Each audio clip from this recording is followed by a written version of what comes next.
Either intentionally are incidentally వాళ్ళు లేట్గా వస్తారు. అదే నేను భరించలేను, కానీ భరించక తప్పదు, ఎందుకంటే ఇది యజ్ఞం. అలకత్తెరలో పోక చెక్కంటారు సార్, అలా ఉంది నా బతుకు.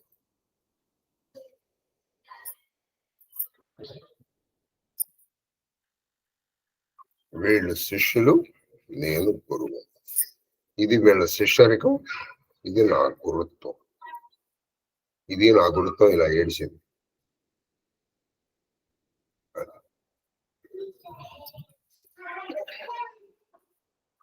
శ్రీ మహిమ దాన కరుణ ఆనుశాసిక పరమం,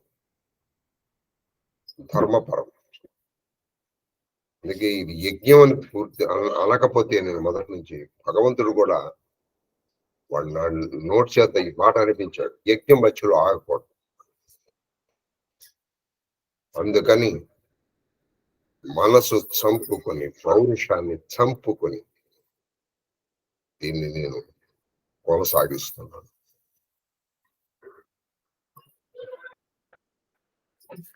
శ్రీ మహిమ దాన కరుణ ఇటువంటి బతుకు బతికే కంటే మరొక మాట చెప్తున్నాను,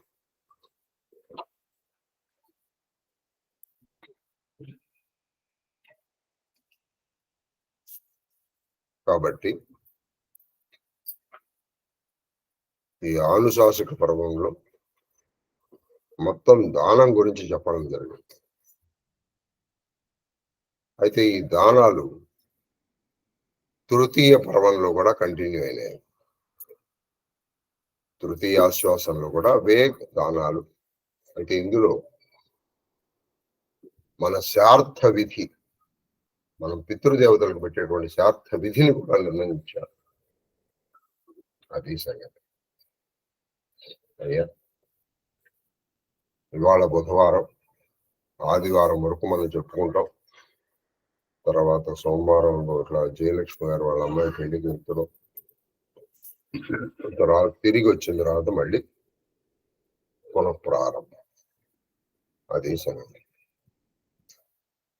కనీసం జనవరి 18 లోపల ఈ తృతీయ శ్వాసంతో పాటు 4వ శ్వాసం వీలైతే మొత్తం ఆనుశాసక పర్వాన్ని పూర్తి చేద్దామని సంకల్పం, లేదా 4వ శ్వాసం వరకు పూర్తి చేద్దాం మనం అనుకుంటాం.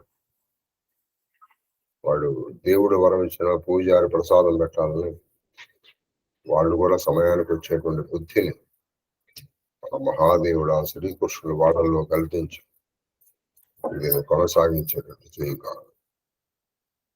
తృతీయ శ్వాసంలో హరిహరనాథ స్తుతి.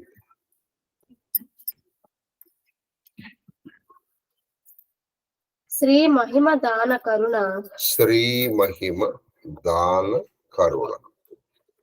ఒకటి, భగవన్ నామాల్లో నువ్వు భగవన్ నామం పరికాపడకూడదు, ఉచ్చరించావనుకోండి, స్మరించావనుకోండి, నీకైతే మహిమ కలుగుతుంది.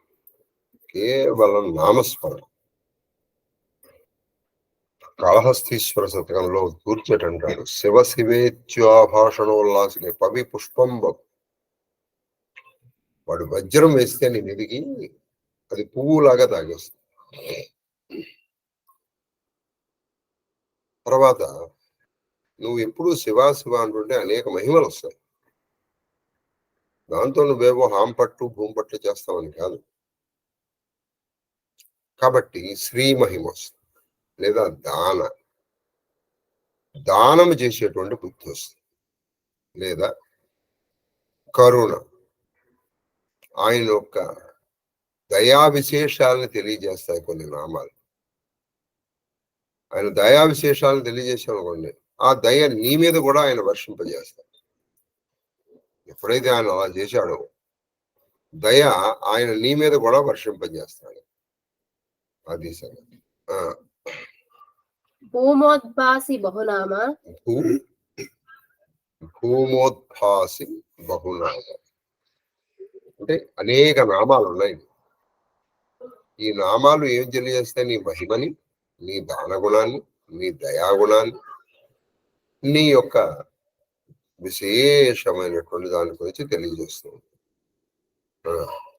పుణ్యస్తోమ రామ హృదయధామ, పుణ్యస్తోమ హృదయ రామ హృదయధామ, పుణ్యస్తోములు అంటే సచ్చరిత్రుల హృదయమే నీ నిజమైనటువంటి నివాస స్థానం. ఏదయ్యా నీ ఆలయం అంటే ఆయన కాశీలో ఉంటాడా, తిరుమలలో ఉంటాడా, శ్రీశైలంలో ఉంటాడా అంటే ఆయన ఎక్కడుంటారా అంటే అసలుగా నిజం చెప్పాలంటే పుణ్యాత్ముల యొక్క మనస్సుల్లో ఉంటాడు. వితర్కామేయ వితర్కామేయ విభూతి సీమ హరిహరనాథ. విభూతి సీమ వితర్క్య ఆయన యొక్క మహిమ గురించి కానీ, ఆయన దానం గురించి కానీ, ఆయన దయ గురించి కానీ అతర్క్యం. నువ్వు తర్కించలేవు. నువ్వు తర్కించి తెలుసుకోగలిగింది ఏంటి లేదు.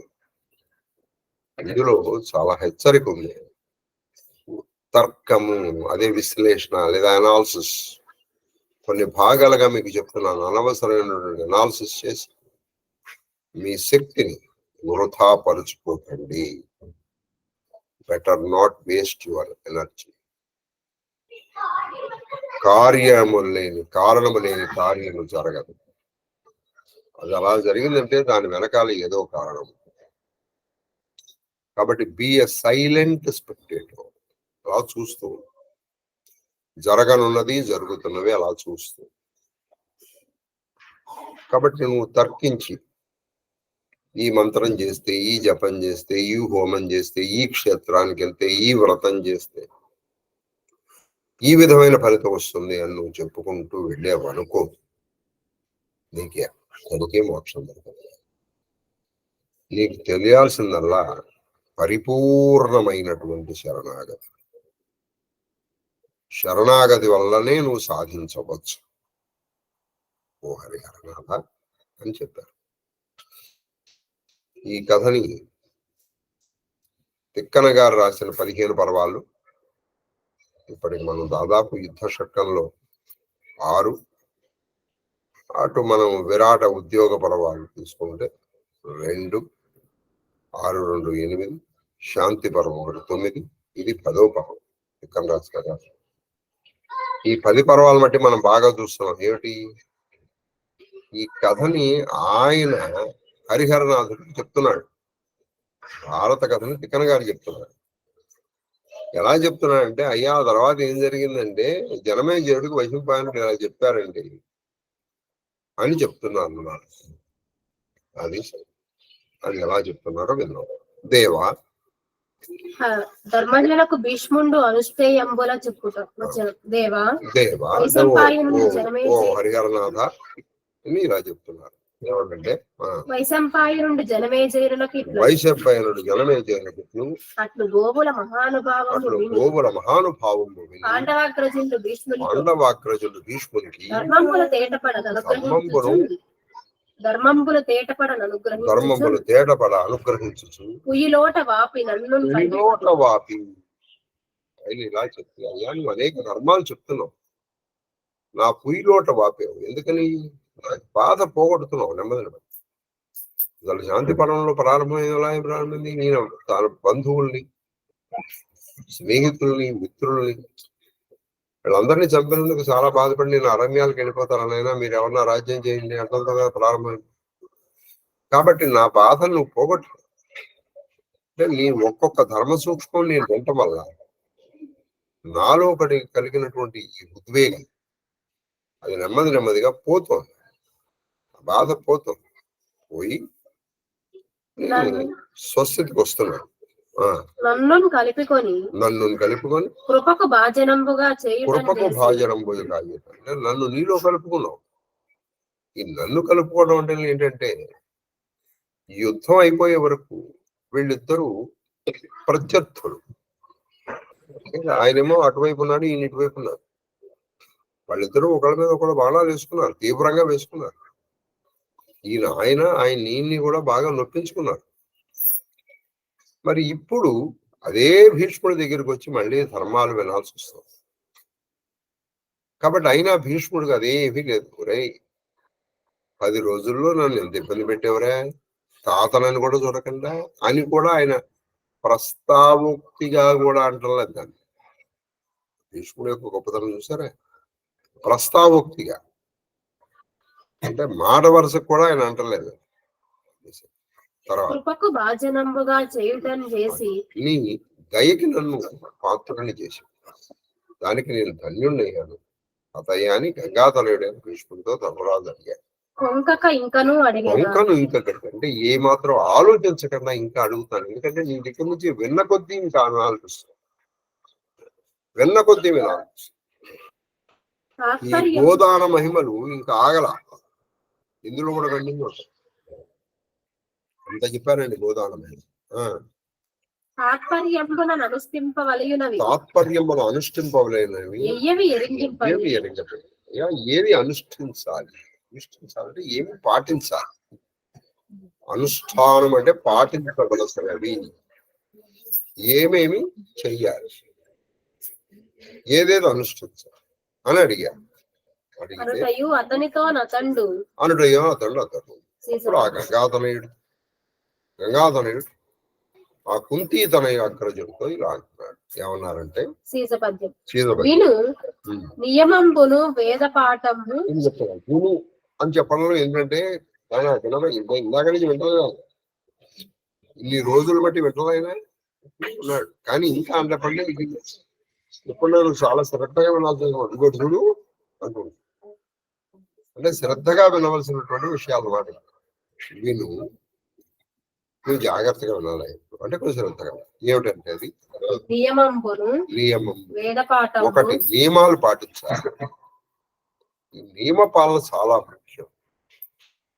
నువ్వు ఏదన్నా చెయ్యి, ఆ నియమాలతో నువ్వు చేయలేదనుకో, ఎందుకని చేయలేవు. అందుకే వ్రతాచరణప్పుడు నియమాలు ఉంటాయి, ఇది నువ్వు ఈ సమయానికి పాటించాలి. ఇప్పుడు ఉదాహరణకి ఏ స్టిచ్ ఇన్ టైం సేవ్స్ 9 అని శాస్త్రం ఉంది. నువ్వు మందు వాడు చచ్చిపోయిన తర్వాత ఇచ్చావు, ఎందుకు పని వెళ్ళాడు? అదే బతికుండగా వేస్తే వాడు బతికుండేవాడు. వాడికి దాహంగా ఉన్నప్పుడు నువ్వు మంచినీళ్ళు ఇవ్వాలి, దాహం తీరిపోయింది, చచ్చిపోయాడు మనిషి. ఇప్పుడు నువ్వు 10 కొబ్బరికాయలు కొట్టేవాడి మీద, వాడు బతుకుతాడా? కాబట్టి నియమాలు చాలా ముఖ్యం. 7:20 అంటే 7:20కి ప్రారంభించాలి. ఎవరికి లేవండి పనులు, నేను ఒకటే గోళ్ళు ఆడుకుంటూ కూర్చున్నాను ఇక్కడ.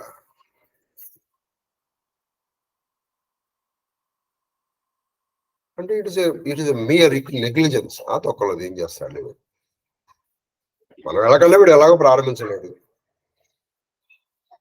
అనేటువంటి ఒక ఇది. భారతం చదివేటువంటి అవకాశం మనకు వస్తుందని అనుకోట్లా, వీటికి మనం అవకాశం ఇస్తున్నాం.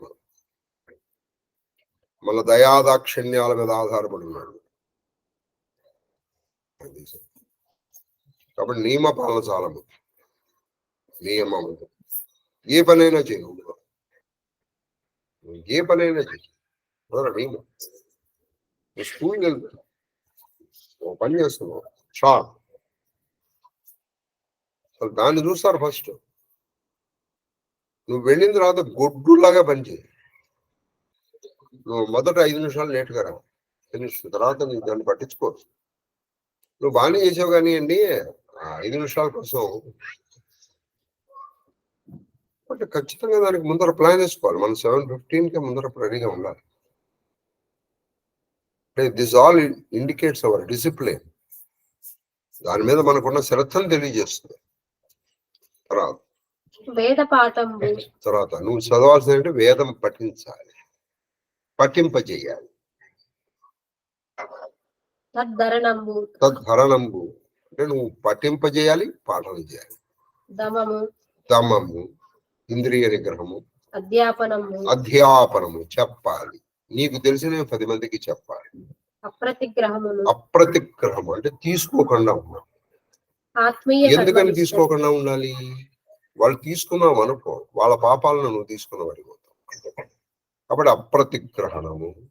ఆత్మీయ కర్మనిష్టయు. ఆత్మీయ కర్మనిష్టయం అంటే నీ కులానికి, నీ ఉన్న కులానికి నువ్వు చేయవలసిన పనులు నువ్వు చేయాలి. సార్ నేను చక్కగా పూజ చేస్తాను సార్, అది చేస్తాను సార్, నేను గోవుడికి మాత్రం అన్నం వండి పెట్టను సార్, ఇంకెందుకు నీకు పూజలు?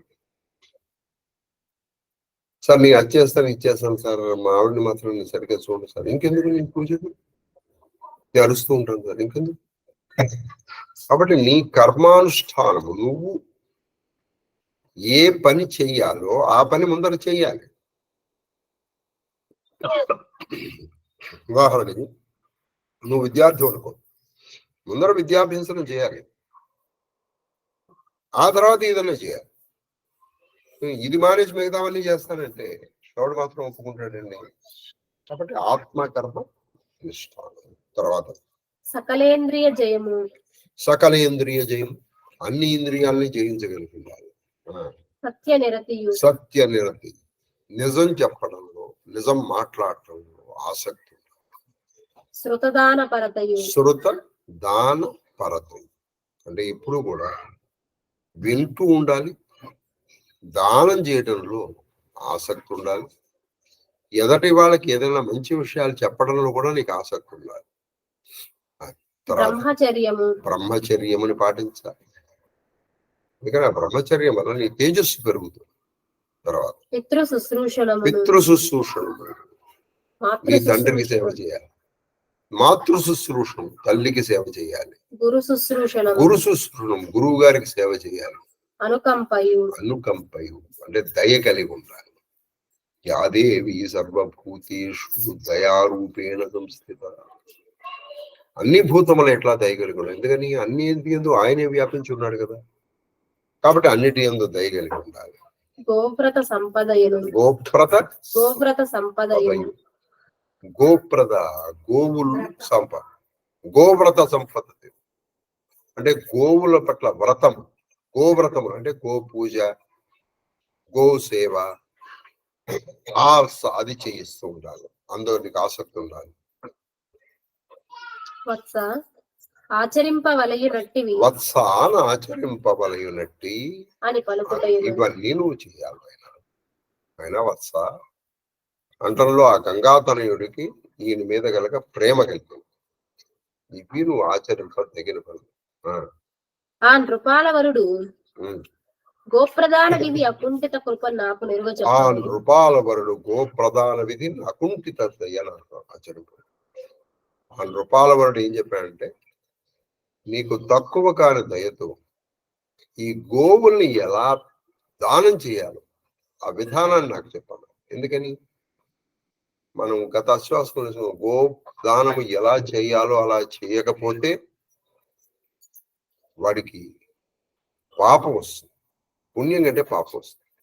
కాబట్టి గో విధానం ఎలా చేయాలని అడిగాను. ఎరుగ చెప్పవే రమేశ బుద్ధి నాకు చెప్పిన తర్వాత అని అడిగిన నా కురుపతికి కురుపితామహుడు ఇట్లని అని అడిగిన ఆ కురుపతికి ఆ కురురాజు కురుపితామహుడు కాదు ఆటలు తనియమేసి అని చెప్తున్నారు.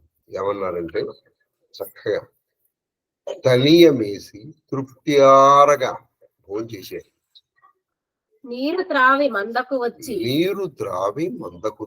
చక్కగా తిన్నాయి, నీళ్లు తాగే, మళ్ళీ తిరిగి వచ్చి మందలో కలిసాయి. గోవులకి పశువులకి ఉన్నటువంటి ఒక ఇదేంటంటే ముందర తినేస్తాయి, తర్వాత ఒక చెట్టు కింద నీడలో కూర్చొని ఆ తిన్నదాన్ని బయటికి తీసుకొచ్చి నెమరు వేసుకుంటాయి. అంటే మళ్ళీ బయటికి తీసుకొచ్చి అప్పుడు నవిలు మళ్ళీ మిగులుతాయి. ముందర లవన్ ఈ ప్రాసెస్ రూమినేషన్ అంట. రూమినేషన్ అంటే ముందర తినేసి రకరకాల తినేస్తాయి. సో అలా కూర్చొని నెమ్మదిగా నెమరేస్తారు. అనే నెమరేంటరా అంట. అంటే ముందర నువ్వు విని దాన్ని మళ్ళీ మననం చేయడం. ఇక్కడ ఈ నెమరు వేసుకుంటుంటాయి. అలా మందకు వచ్చేది. సౌఖ్యమెసగ పశులు శయనముంది హాయిగా సుఖంగా పశువులు గోవులు పడుకుని, అంటే నిద్రపోలేదు, పడుకుని ఇప్పుడు చేస్తాయి. తినేటప్పుడు నుంచుందంట, రాత్రి ఇప్పుడు పడుకుని ఉండ నచ్చట నియతి నుండి ఉండ నసట నియతి నుండి మాందాతృండు పరమభక్తి మాధత్రుండు పరమభక్తి అమర గురుని తలచి అమర అమర గురుని తలచి అక్కడికి వెళ్ళాట మాంధాతుడు. ఎక్కడికి? ఎక్కడైతే ఈ గోవులు చక్కగా తిని తాగి చక్కగా పడుకుని ఉన్నాయో అక్కడికి వెళ్ళి అక్కడ బృహస్పతిని గురించి ఆయన తలుచు. మీకు ఇంత పూర్వం కూడా నేను చెప్పాను, గోశాలలో మీరు చేసినటువంటి తపస్సు తొందరగా ఫలిస్తుంది. 1,000,000 రెట్ల గుణితం అవుతుంది గోశాలలో చేస్తే. ఈయన మాంధాత్రుడు తన హంసతూలికా తల్పముల్ని వదిలేసి గోశాలకు వెళ్ళి అక్కడ అమరగురుని తలుచుకున్నాడు. అంటే బృహస్పతిని గురించి తలుచుకున్నాడు, లేదా తపస్సు చేశాడు అని అనుకోవచ్చు అన్నాడు. తలుచుకుంటే ఇట్లా అడుగను గలవాడై కరంబులు మొగిచి బహువిధంబులను ప్రస్తుతించిన ఆ పురోహితుడు ప్రత్యక్షం మగుటం ఈయన తపస్సు చేశాడు. ఈయన ఏం చేశాడంటే అక్కడ చేతులు ముగిచి, అంటే ఇట్లా నమస్కారం పెట్టి ఆ గురించి తలుచుకున్నాడు. అప్పుడు ఆ పురోహితుడు అంటే ఇంద్రుడి యొక్క పురోహితుడు, ఆ దేవగురుడు, అమరగురుడు బృహస్పతి ప్రత్యక్షమైన ఈయన అక్కడ గురించి తపస్సు చేసి ప్రత్యక్షమై ఈయన తలుచుకోవడం ఏం కావాలి అని అడిగారు. ఎందుకంటే బుద్ధిలో బృహస్పతి అంటారు. బృహస్పతి మంచి తెలివితేటల వాడు. రాక్షస గురువు ఏమో శుక్రాచార్య, ఈయన అంతే తెలియగలవాడు. అది మహాత్ముని పదంబులకు అడిగిన నువ్వు నన్ను అడిగావే ఏమిటి? గోప్రదాన విధి, గోవుల్ని ఎలా దానం చేయాలి ఆ విధి విధానం చెప్పు తాతయ్య, నువ్వు నన్ను అడిగావు చూసావా? అలాగే ఆ మాంధాత్రుడు, ఆ పుడమిరేణుడు ఆ పురోహితుడిని అడిగారు, అని గోవుల్ని దానం చేసే పద్ధతి ఏమిటి, ఎలా గోవుల్ని దానం చేయాలి, గోదానం ఎలా చేయాలి అని అడిగితే, అడిగి ఎలా అడిగాడు? ఆయన పాదములకు పాదములకు నమస్కరించి అడిగాడండి. ఎందుకంటే కలికాలంలో మనము కొత్తకముగా ఆర్టిఫిషియల్ గా ఆయన కాళ్ళు పట్టుకుంటున్నాం అంటే ఆయన మీద భక్తి ఉందా? మనకి భక్తి ఉంది. నేను చెప్తున్నాను, నా గురు శిష్యుల్లోనే 199 మందికి లేదండి. నేను డిక్లేర్ చేయగలను.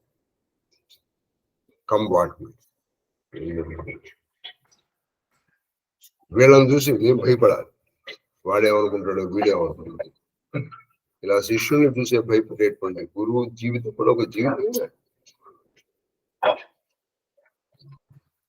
దేవగురుండు నరదేవోత్తములకు ఎట్లా? అప్పుడు ఆ దేవత గురువైనటువంటి బృహస్పతి రాజుల్లో శ్రేష్ఠుడైనటువంటి ఆ మాంధాత్రుడు ప్రసిద్ధించిందే గౌరీ కేదారలింగం. మనము కేదార్ ఘాట్లో చూసినటువంటి తర్వాత బృహస్పతి మాంధాతకు తెలిసిన గోదాన విధి ప్రకారం బృహస్పతి మాంధాతకు గోదానం అంటే గోదానం ఎలా చేయాలో చెప్పారు. పుణ్యదినమునందు పూసురానుజ్ఞతో ముందర నువ్వు చూసుకోవాలి. పుణ్యదినం అంటే మంచి శుభదినం చూసుకోవాలి. నక్షత్రము, నీకు తారాబలము. చూడండి మనం ఏం చెప్తాం, తదేవ లగ్నం తారాబలం దైవబలం విద్యాబలం దైవబలం. తారాబలం చూసుకోవాలి, లగ్న బలం చూసుకోవాలి, దైవ బలం, ఇవన్నీ చూసుకుని అన్నిటికంటే లక్ష్మీపతి అనుకోండి. తర్వాత భూసురుని అనుజ్ఞతో, అంటే నీ పురోహితుడిని అనుజ్ఞ తీసుకోవాలి. అంటే నీ ఇంటికి ఒక పురోహితుడు ఉండాలి. అయ్యా మరి నేను ఇట్లా గోదానం చేద్దాం అనుకుంటున్నా అంటే ఆయనని చూసి నీ గోచారం లేదా నీ గ్రహచారం ఇవన్నీ చూసి బాగున్నారు, ఆయన ఫలానా రోజులు చెయ్యి అని చెప్తారు ఆయన. గోవులున్న మంద కరిగి, గోవులు ఎక్కడైతే ఉన్నాయో ఆ మందకి వెళ్ళి పరమ నియతిన్ అహోరాత్రి, ఒక రాత్రి ఒక పగలంతా అక్కడ ఉండాలి. దానం చేసేటప్పుడు ఆ గోవులు ఉన్న ప్రదేశం దగ్గర ఒక రాత్రి ఒక పగలు ఉండి గోష్టమన వసించి ఆ గోష్టం అంటే ఆ గోవులు కట్టేసిన ప్రదేశం పరమనిష్టతో నువ్వు ఒక రాత్రి పగలు అక్కడ వసించాలి. ముందర ఒక శుభదనం చూసుకోవాలి. దానికంటే ముందర ఒక రోజు వెళ్ళి అక్కడ ఉండాలి. ఉండి నిష్టగా ఉండాలి అక్కడ. తర్వాత మరునాడు ఆ మర్నాడు ఏం చేయాలి? ఇప్పుడు నువ్వు రేపు మంచి ముహూర్తం ఉందని అనుకోండి, నువ్వు ఇవాళ వెళ్ళిపోవాలి. ఇవాళ వెళ్ళిపోయి ఇవాళ పగలు ఇవాళ రాత్రి అక్కడ చక్కగా నువ్వు ఏదైనా అనుష్ఠానం చేసుకోవాలి. దైవ పూజలు చేసుకోవాలి. అక్కడ కొంచెం నువ్వు సెల్లలు మాట్లాడుకోకూడదు. కోపతాపాలని ప్రదర్శించకూడదు. అప్పుడు నువ్వేం చేయాలంటే ఆ మర్నాడు పొద్దున్నే సంధ్యావందనం అన్ని చేసుకుని సంగవావిధాన సత్కాలము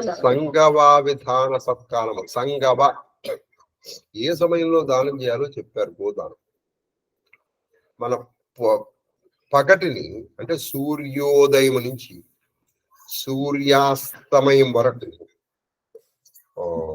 భాగాన్ని 6 భాగాలు చేశారు. మొదటి భాగాన్ని ప్రాతకాలము అంటారు. అది ఇంచుమించుగా మనకి 6-7 వరకు అనుకోండి. 7-8 చేసుకోవచ్చు. 2 గంటలు వేసుకోండి. 12 గంటలు అంటే కొంచెం కరెక్ట్ గా ఏ రోజుకి ఆ రోజు లెక్క వేసుకోవాలి. అది కాబట్టి ఒక ముద్దు లెక్క వేయాలంటే 6 రోజులు 12 కదా, అందుకని 2 గంటలు వేస్తారు. 8 గంటల లోపల నొప్పి చేశారు. 8 నుంచి 10 లోపల ఈ దాన ప్రక్రియ పూర్తి చేయాలి. సంగవ రెండోది కాలం సంగవ. అది ఏది? ఇప్పుడు రెండవ సంగవం అంటే 8 నుంచి 10. మూడోది మధ్యాహ్న కాలం అంటే 10 తర్వాత 12 లోపల, దీన్ని మధ్యాహ్న కాలం అంట. ఆ తర్వాత కాలం ఏంటిది? అపరాహ్నం. అది 12 నుంచి 2 వరకు. ఆ తర్వాత 2 నుంచి 4 వరకు సాయంకాలం. 4 నుంచి 6 వరకు అది నిశీయం. మనం దాదాపు 4-5 కానీ సాయంకాలం అని మనం అనుకున్నాం. కాబట్టి నువ్వు అపరాహ్నం అంటే 2 అవ్వాలి. 12 పెట్టాలి కాదు. అక్కడ 12 తర్వాతే నువ్వు ఈ శాబ్ద విధిని ప్రారంభించాలి. కనీసం 11:30 తర్వాత ప్రారంభించాలి. మధ్యాహ్న కాలంలో ప్రారంభించి అపరాహ్న కాలానికి ఎండ ఎటు చూసుకోవాలి. అది సంగతి. కాబట్టి ఆ సంగమ కాలంలో ఈ దానం చేయాలి. మరణాలు సంగవాభిధాన ఆ సంగమం అనేటువంటి పేరు కలిగినటువంటి సత్కాలంలో మంచి కాలంలో తన ఇచ్చు గోవు పేర ఆయన ఏదైతే గోవు ఇద్దాం అనుకున్నాడో దానికి ఒక చక్కని పేరు పెట్టాలి. మనకి భాగవతంలో శ్రీకృష్ణుడు గోవుల్ని పిలిచే విధానం విన్నాం. గంగా, యమున, సరస్వతి, లక్ష్మి, మహాలక్ష్మి, శ్రీ విద్య అని ఏదో పేరు పెట్టినాడు. మన పద్యం అంతా విన్నాం అప్పట్లో. అలా నువ్వు ఒక పేరు పెట్టి ఈ పేరు కలిగినటువంటి ఈ గోవు నేను దానం చేస్తున్నాను అనాలి. ఎలమి పిలిచి ఆ గోవుని పిలవాలి. అమ్మా లక్ష్మి, అమ్మా గోలక్ష్మి దానికేదో నువ్వు పేరు పెట్టుకుంటావు కదా, ఆ పేరు పెట్టుకుని అజుడు కరుణ చెప్పినట్టి వాక్యరత్నము బ్రహ్మదేవుడు ఒక వాక్యం చెప్పాడు, గొప్ప వాక్యం. ఆ వాక్యాన్ని పఠిస్తూ దానం చేయాలి. ఏమిటయ్యి ఆ వాక్యం అంటే తిక్కన గారు చెప్పారు, తెలుగులో కూడా చెప్పారు, వచ్చే పద్యంలో చెప్తారు. ఈ వాక్యాన్ని చెప్తూ గోదానం చేయాలి. ఈ వాక్యం యొక్క అర్థం ఏంటంటే, ఈ గోమాతే నా తల్లి, ఎద్దు నా తండ్రి, వీరిద్దరి గర్భస్థానమే స్వర్గం. గోవు ఎక్కడుంటే అదే నా జగత్. జగతి అంటే గోవు అని కూడా అర్థం. చెప్పండి. తల్లి గోవు. అది అర్జునుడు చెప్పిన మాట ఏంటి? నా తల్లి గోవు, వృషభు తండ్రి, ఎద్దు నా తండ్రి, గర్భప్రదేశంబు దివము. వీటి గర్భ ప్రదేశం ఏదైతే ఉందో అదే నా స్వర్గం. ధరణి సంప్రతిష్ఠ అంటే భూమియే సంప్రతిష్ఠ. ఇది సంస్కృతంకి వచ్చేసేటప్పటికి ఏం జరిగిందంటే జగతి అని రాశారు వ్యాసుడు. ఈయన తిక్కన గారు ధరణి అని రాశారు. అంటే ఈ భూమి నేనున్నాను అంటే ఇక్కడ సంస్కృతంలో అయితే ఇంకా చాలా బాగుంది. జగతి అని ఆయన రాయొచ్చు, మరి ఎందుకు ఆయన ధరణి అని రాశారు. జగతి అని రాసిన వల్ల అక్కడ ఏమి ఎత్తిప్రాసాలు ఏమి చెడిపోవు. జగతి అంటే గోవు ఎక్కడ ఉందో అదే నేను ఉండే చోటు. అంటే గోవు లేని చోట నేను ఉండను, నేను లేని చోట గోవు ఉండదు. అది గోవు ఉన్న చోటే నేను ఉంటాను అని పఠించి యోగ్యుడగు విప్రు నర్చించి చక్క యోగ్యుడైన విప్రుని చూసుకోవాలి. విప్రుడు బాగా గుర్తుపెట్టుకోండి, వేదాధ్యయనం విప్రహ అంటే విశేషమైనటువంటి విద్య ప్రజ్ఞ కలిగిన వాడే విప్రుడు. ఎవడో దొరికాడు కదా అని చెప్పేసి ఓ బ్రాహ్మణుడికి నువ్వు ఇచ్చేయకూడదు. ఆయన చూసుకోవాలి, ఆయన వేదాధ్యయనం చేస్తున్నాడా లేదా, వేదములు చదువుకున్నాడా లేదా, ఆ చదువుకున్న వేదములను బల్లె వేస్తున్నాడా లేదా. ఎందుకంటే ఇవన్నీ చూసుకుని గోదానం చేయాలి. మీ దగ్గర డబ్బులు ఉన్నాయి కదా అని గోదానం చేయదలుచుకుంటే మనలో చాలా మంది గోదానం చేయగలరు, చేయలేరండి. కానీ గోదానం అలా చేయకూడదు. వేదాధ్యయన పరుడైన విప్రునికి మాత్రమే అతన్ని ఆ గోశాలకి రప్పించి మర్యాద పూర్వకంగా ఆయన అర్చించి అర్ఘ్యపాద్యములు ఇచ్చి ఇప్పుడు ఇందాక చెప్పిన మంత్రాన్ని పఠిస్తూ ఏమని, గోవు నా తల్లి, ఎత్తు నా తండ్రి, గోవులు ఉన్నది నా ప్రదేశము, వాళ్ళకి అప్పస్థాలము నాకు స్వర్గము అని చెబుతూ ఆయన చేతిలో నీళ్లు పోసి తుభ్యమహం సంప్రదదే నమమ. నీళ్లు ఎందుకు పోస్తున్నావు? ఒకసారి నీ చేతిలోంచి నీళ్లు జారి అనుకున్నావు, మళ్ళీ నువ్వు తీసుకున్నావు. అలాగే నువ్వు చేసిన దానం కూడా మళ్ళీ నీకు తిరిగి రాదు. సంప్రదదే నమమ, ఇది నాది కాదు, మీరు తీసుకో అని చెప్తున్నాడు. విప్రు నర్చించి పలుకవలయు ఈగి కలిమి తెలియ. చక్కగా ఇప్పుడు ఇందాక చెప్పినటువంటి మంత్రాన్ని సంస్కృతంలో కూడా ఉంది, తెలుగులో కూడా చెప్పుకోవచ్చు. ఎందుకంటే దేవతలకి భాషాభేదం లేదండి, భాషాభేదం ఏం లేదు. వాళ్ళు they can understand any language. ఇంకా చెప్పాలంటే అసలు ఏ లాంగ్వేజ్ లేనిది కూడా వాళ్ళు అర్థం చేసుకోవడం. భావగ్రాహి మహేశ్వర అని చెప్పినట్లుగా నీ భావాన్ని ఆయన గుర్తిస్తారు తప్పితే నీ భాషని కాదు. కాబట్టి అది చెప్పుకుంటాం. అదిగో ఏమన్నా మన వ్యాసుడు రాసింది ఏంటంటే గౌర్మే మాత. గౌర్మే అంటే ఈ ఆమె నా తల్లి, వృషభ పితామే. ఈ వృషభము ఎత్తు నా తండ్రి గౌనుగాక. దివం శర్మ నాకు దివము అంటే వీళ్ళ గర్భం. జగతీమే, జగతి, ఈ జగతి అనే మాట రాశారు అక్కడ. జగతి అంటే ధరణి అని రాశారు. ధరణీమే ప్రతిష్ఠ. ఈ భూమి నాకు స్వర్గము కాగాక. అక్కడ భూమి అంటే బదులు గోవులు ఎక్కడ ఉందో అదే స్వర్గము అని వ్యాసుడి హృదయం. దీన్ని కొంచెం తెలిసి భూమంతా ఇది ఉండాలి అని చెప్పేసి ఏం చేశారు చెప్పాను. బహుశా తిక్కన గారు ధరణి అని రాసిండు ఉండవచ్చు. తర్వాత తదనంతరంబా ఇదిలా నువ్వు చేసి ఆయనకి చెప్పి అబ్బాయిని నర్చించి ఆయనకి దానం చేయాలి. సారములగు గోవులు అంటే మంచి యవ్వనంలో ఉండి పాలు ఇవ్వగలి ఏ రోగము రుష్టు లేని గావుల్ని మద్ఘోర సకల కల్మషములు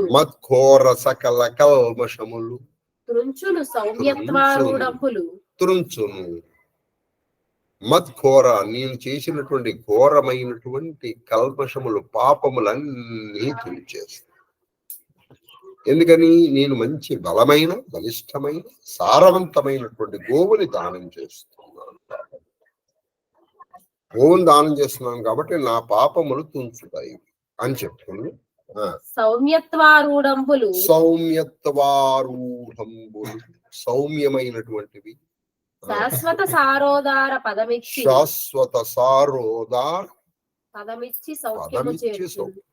శాశ్వతమైనటువంటి సారోదారం అంటే మోక్షమైనటువంటి పదవిని నాకు ఇచ్చి సుఖాన్ని శాంతిని కలగజేయును.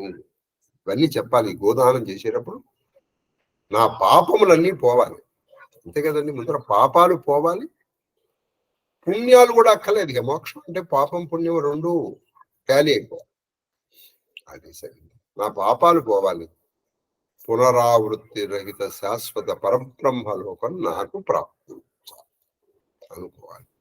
అనుకుని దానం చేయాలి. తర్వాత అని పలికి ఇలా అంటూ గోవుని ఇచ్చితి. ఇదిగో గోవుని ఇచ్చేసాను. ఇప్పుడు ఈ రెండు మాటలు అనాలి. ఇందాక చెప్పిన పద్యం, ఇప్పుడు చెప్పిన పద్యం. గోవు నా తల్లి, ఎద్దు నా తండ్రి, గోవు ఉన్నదే నా స్వర్గము అని అనుకుంటూ ఇదిగో ఈ సారవంతమైన గోవుని ఇవ్వడం వల్ల నా పాపాలన్నీ పోతున్నాయి, నాకు పరమ సుఖం లభిస్తుంది అని అంటూ గోవు అని చెప్పి ఆయన చేతిలో ఉదకం పోయాలి. అప్పుడే అది దానం అవుతుంది. ప్రీతిని నా విప్రుకరంబు అర్ఘ్యంబని చెప్పుదురు జలంబున ఆదిమునులు. ఇంతకు పూర్వం ఆదిమునులు ఏం చెప్తారంటే, నువ్వు ఆయన చేతిలో ఉదకం పోస్తావు కదా, ఇది సంప్రదైనమో, ఆ జలమనే అర్ఘ్యము అని పిలుస్తారట. ఎవరు? అంటే మొట్టమొదటగా ఈ జగత్తుతో ప్రారంభమైన మునులు ఎవరైతే ఉన్నారో వాళ్ళు అలా చెప్తారు. తర్వాత కందపద్యం. విను శిష్యుడు వ్రతశీలుండనగుడు. వినుడు శిష్యుడు వ్రతశీలుడు. శిష్యుడు అనేటువంటి వాడు ఎలా ఉండాలి? వ్రతశీలుడు, గురువు యొక్క శాసనం అదనమాట. లేకపోతే నా శాసనాన్ని వాడు అనుకునేవాడు శిష్యుడు ఎందుకు అవుతాడండి? వాడు శిష్యుడు కానీ. అది సరే. నేను అప్పుడప్పుడు సరదాగా ఉంటాను, ఎస్ఎం అంటే వీడు మొగుడు విన్నాను, అదే విన్నాను శిష్యులే. అనఘుడు అంటే పరము లేను, పాపం లేనటువంటి శాంతుడు, పరమశాంతంగా ఉండాలి. ఎవరు? ఆ దానం చేసి తీసుకునేవాడు. దాంతుడు ఇంద్రియ నిగ్రహం కలిగిన వాడు ఉండాలి. అక్రోధనుడు. ఇక్కడ రెండు మళ్ళీ పునరుక్తి చేస్తున్నారు చూడండి. అక్రోధనుడు అంటే క్రోధము లేనివాడు, శాంతం అంటే కోపం లేనివాడు కదా. ఎంత కోపం లేని వాడికైనా మళ్ళీ కోపం రాకూడదు. ఈ గోదానం తీసుకునేటువంటి వాడు స్వచ్ఛంగా ఉండాలి. అది సరే. అలాంటి వాడికి గోదానం చేయకూడదు మీరు, ఎందుకంటే కోపం వస్తుంది. అందుకని మీరు గోదానం ఎవరికైతే చేయబోతున్నారో వాడిని ముందర బాగా పరీక్షించాలి. అంత పరీక్షించాలి. ఇప్పుడు అంత పరీక్షించే టైం మనకు ఉందండి, చెప్పండి. కాబట్టి ఈ రోజుల్లో ఇటువంటి విని చక్కగా మానసికంగా దానం చేసుకోవడం చాలా ముఖ్యం. ఒక మనుషుల కంటే కూడా గోశాలకు ఇవ్వడం మంచిది. ఎందుకంటే వాళ్ళైతే దాన్ని అమ్మరు కనీసం. వాళ్ళు కూడా ఆ పాలని వాటినితో వ్యాపారం చేస్తున్నారు, అది అనుమానం లేదు అందులో. మరి కలియుగంలో మనం ఏం చేస్తాం చెప్పండి? అక్కడ ఎలాగో కొంతమంది ఏదో వేదాధ్యయనం అన్నీ జరుగుతుంది. సరే, వినుత ప్రధాన విధికి జననాథవరణ్య అంటే శ్రేష్టమైనటువంటి దాన సమయంలో నువ్వు ఒక శాంతుడు, కోపము లేనివాడు, మంచి వినయశీలి, అతను గురువుని చక్కగా సేవించినటువంటి వాడు, పాపము లేనటువంటి వాడిని ఎన్నుకోవాలి అన్నారు. తర్వాత ఎరగు సత్పాత్రములు, ఇవి వాడు మంచి, అంటే దే ఆర్ క్వాలిఫైడ్ అనమాట, డిజర్వ్డ్. దే ఆర్ క్వాలిఫైడ్, వాళ్ళు డిజర్వ్డ్, వాళ్ళకి చక్కగా చేయొచ్చు అన్నారు. తర్వాత ఈ విధమున గోవునిచ్చిన అతండు చంద్రలోక వసన సౌఖ్యమందు. ఈ విధంగా కనుక నువ్వు గోదానం చేస్తే వాడు హాయిగా చంద్రలోకానికి వెళ్ళిపోతాడు. ఇంకొక చిన్న విషయాన్ని మీకు చెప్పాలి. చంద్రలోకం అంటే మనకు కనిపించేటువంటి చంద్రుడు కాడు, పురాణ చంద్రుడు వేరు. ఈ చంద్రలోకంలో శాశ్వతమైనటువంటి హాయిగా ఆనందం ఉంటుంది. ఇప్పుడు వీళ్ళు ఏదో పంపించి చూపిస్తున్నారే, ఇది గ్రహం. ఇది దాని యొక్క ప్రతీక. ఆ చంద్రుడు ఈ సూర్యుడి పైన ఉంటాడు. ఆ చంద్రుడు సూర్యుడి పైన. అది అని సురేంద్ర మంత్రి అని సురేంద్ర మంత్రి మహీపాలుతో ఆదరమున మహీపాలను ఆధారముతో ఆ సురేంద్రుడి యొక్క మంత్రి అంటే బృహస్పతి మహీపాలుడైనటువంటి బాంధాసుడితో ఇలా గోదాన విధిని గురించి చెప్పాడు. మరియు ఇంకా ఈయన అడిగింది చెప్పి ఇంకా ఈ మాంధాతుడి మీద ఉన్నటువంటి ప్రేమతో బృహస్పతి ఇంకా చెప్తున్నాడు ఇంకొచ్చి మానవుడు ఆశ్వయుజ మాసము ఇంకా చెప్తున్నాడు. ఇది నిజంగా మంచిగా ఎవరన్నా చేయదలుచుకుంటే చేసుకోవచ్చు. మానవుడు అంటే ప్రయత్నపూర్వకముగా నువ్వు చేయగలిగితే చేస్తానుకుంటే ఆశ్వయుజ మాసం రెండవ నష్టమి తలంకొని దినత్రయంబు పరిపూజిత గోష్ఠ తలంబున వ్రతాధీనత పెండ అన్నమును ధేనువు మూత్రము పాలు పానముగా కాలముగా వసించి బహుకామ్య ఫలంబులు పొందు. ఒక మంచి నీకు ఏ కోరికన్నా నెరవేరిపోతున్నది. ఏ కోరికన్నా నెరవేరిపోతుంది. బహుకామ్యములు ఒకటి కాదు. ఏమిటి అంటే ఆశ్వీజ బహుళ అష్టమి అంటే ఇప్పుడు మన విజయదశమి వెళ్ళిన తర్వాత పౌర్ణమి వస్తుంది కదా, పౌర్ణమి వెళ్ళిన అష్టమి. ఇంకా మీకు చెప్పాలంటే మన దీపావళి ముందర అమావాస్య అష్టమి, ఆ అష్టమి నవమి దశమి ఈ 3 రోజులు నువ్వేం చేయాలి? ఒక గోశాలకు వెళ్ళాలి. ఆ 3 రోజులు నువ్వు ఇంకేమీ తీసుకోకూడదు. నువ్వు అన్నము పాలు నీవుటే నీకు అన్నం ఆ పెంట గోమయమే నీకు అన్నం. మీకు ఒకసారి పరమాచార్యులు వారి కథ ఒకటి చెప్తాను. పరమాచార్యులు వారు ఒకసారి భోజనం చేశారు. తోటకూర పప్పు చేశారు. చాలా బాగుంది. చాలా బాగుందిరా పప్పు అన్నారు. ఎవరు? పరమాచార్యులు. ఆ మర్నాడు కూడా ఆయన తోటకూర చేశాడు. చూశాడు ఆయన.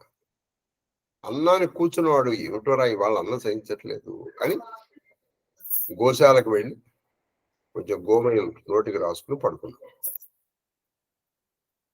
ఆ మర్నాడు మళ్ళీ కూర అవి చేశాడు. చూశాడు.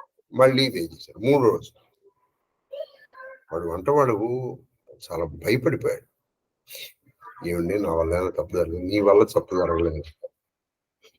నేను శంకరాచార్యులు వారంతటి తర్వాత శంకరాచార్యుల స్థితిలో ఉన్నాను. ఇంకా నాకు జిహ్వచాపం పోలేదు. ఇది బాగుంది ఇది బాగాలేదు అని అంటే ఏంటి? ఇది బాగుందంటే ఇంకోటి బాగాలేదనే కదా అన్నారు. అంటే నన్ను నేను శిక్షించుకున్నాను ఆయన, అంతకంటే ఏం లేదు. నిజమైనటువంటి అనుష్ఠాన పరుడు ఇది బాగుంది ఇది బాగాలేదు అని అన్నాడు. నీకు ప్రసాదం అది తినేస్తాం. అది కాబట్టి ఆ పెండని అన్నముగా తినాలి. కాబట్టి నువ్వు ఇలా ఆవగాయలు కలిపినట్టు కలపలేవుగా, ఏదో కొంచెం తీసుకుంటావు. ఆ గోజలముని దాన్ని మూత్రము అనకూడదని కూడా శాస్త్రం. నీకు దాహం వేసినప్పుడల్లా తాగాలి. అలా 3 రోజులు ఉండాలి దీక్షగా. వీలైతే అక్కడే ఉండాలి. ఏ కోరికైనా నెరవేరుతుందని చెప్పాను. బృహస్పతి ఏ కోరికైనా నెరవేరిపోతుంది అన్నాడు. అది సరే. తర్వాత అని చెప్పానట్లు బృహస్పతి నిర్దేశించిన తెరంగున మాంధాతృండు మహీసురులకు గోవులనిచ్చి ఉభయలోకంబులను వినుతుండై ఆ బృహస్పతి చెప్పిన విధంగా ఈ మాంధాతృడు గోదానం చేసి ఉభయ లోకాల్లోనూ అంటే ఇటు భూలోకంలోను అటు ఇహము పరంలో కూడా ఆయన ప్రకాశించి మహాదాత అయిపోయాడు మాంధాతృడు. ఈ మాంధాతృడు ఇప్పటి గోదాన మహిమ అటువంటిది. గోవుల్ని కీర్తించినా చాలంటారు పొద్దున్నే లేవంగానే. అది సరే, గోవుల్ని తలుచుకున్నా చాలు. అవ్విధం పెరిగి గోప్రధాన ఈ విధాలు తెలుసుకొని గోప్రధాన పరులైన భరత దిలీప భగీరథ దాశరథి ప్రభృతి భూపతులు పుణ్యలోకంబులు పడిచారు. అలాగే ఈ గోదాన విధానాన్ని తెలుసుకొని దిలీపుడు కావచ్చు, భరతుడు కావచ్చు, తర్వాత దాశరథి అంటే శ్రీరామచంద్రుడు కావచ్చు, వీళ్ళందరూ కూడా గోదానం చేసి వాళ్ళు కూడా చక్కగా ప్రసిద్ధికి ఎక్కారు. నాయన వాళ్ళు కూడా అనేక కోరికలు నెరవేర్చుకున్నారని చెప్పి. పాండవాగ్రజ నీవును దేవగురూపదిష్టంబులైన ఈ వాక్యంబులు అవగతంబులు చేసుకొని నాయన దేవగురుడు చెప్తున్నటువంటి ఆ ఉపదిష్టమైన మార్గాల్ని బాగా అవగతం చేసుకో, మనసులో పెట్టుకుని నువ్వు కూడా ఈ విధంగానే గోదానం చేసి పూర్వపు రాజుల్లాగానే మాంధాతుడు, భగీరథి, దిలీపుడు, భరతుడు, శ్రీరామచంద్రులాగానే నువ్వు కూడా శాశ్వత కీర్తి ఇక్కడ భూలోకంలోను పరలోకంలో కూడా పొందునైనా అని దీవించారు గంగాతనయుడైన ఈశ్వరుడు. గో విషయ విధిజ్ఞుండవై విప్రోత్తములకు ఉత్తమ గోప్రచయములు అంటే గోదాన విధానాన్ని తెలుసుకుని ఉత్తమమైనటువంటి విప్రులకు ఉత్తమమైనటువంటి గోవుల్ని దానం, శ్రేష్టమైన గోవుల్ని దానం చేయాలి. అంటే దాన విషయంలో చూడండి, నీకు పనికిరాంది ఇచ్చేసి వాడు ఎవరు చెప్తుంటారు, గాలి కొట్టుకుపోతుంది తెలకబెండి, గాలికి పుట్టే తెలకబెండి కృష్ణార్పణం, అది ఎలాగో నీకు రాదు. ఏదో ఎండకు ఆరేసాడు, పెద్ద గాలి వచ్చింది కొట్టుకుపోతుంది. కాబట్టి గాలికి పోయే తెలకబెండి కృష్ణార్పణం, అది కృష్ణుడికి వెళ్ళిపోవాలి. అలా నీకు పనికిరాంది, నీకు అనవసరమైంది దానం చేశానంటే ఎట్లా? నీకు బాగా పనికొచ్చేది. అందుకే మనం కూడా ఎదుటి వాళ్ళకి పెట్టేటప్పుడు అండి మంచివే పెట్టాలండి, పనికిరాని పెట్టకూడదు ఎప్పుడు కూడా. చాలా మంది ఇళ్లలో నేను చూస్తాను, వాళ్ళకి చెడిపోయే వరకు ఇంట్లో అట్టే పెట్టుకుని అప్పుడు పని మనుషులకు ఇస్తారు. ఫ్రెష్గా మనకి ఎందుకు ఇవ్వబుద్ధి కాదు. మరి అది ఒక్కొక్కళ్ళ జన్మ విశేషమో ఏమిటో మరి మనకి వదలుచుకున్నాం. ఇచ్చేస్తే బాగున్నప్పుడు ఇచ్చేస్తే ఎంత బాగుంటుంది, వాళ్ళు చక్కగా తింటారు కదా. వీళ్ళకి ఆశ దాన్ని ఏదో తిందామని, ఎవడు తింటారు. చక్కగా బాగున్నప్పుడే ఇచ్చేయాలి. తర్వాత మనుమండు తాతకున్ ప్రణామం చేసిన చూడండి, విన్న కొద్దీ ఆయనకి వాళ్ళ మీద, ఆ తాతగారి మీద ప్రేమ పెరుగుతుంది. ఆ మరమరాజు గంగాధరుడికి నమస్కారం చేసి మహాత్ముండు వెండియును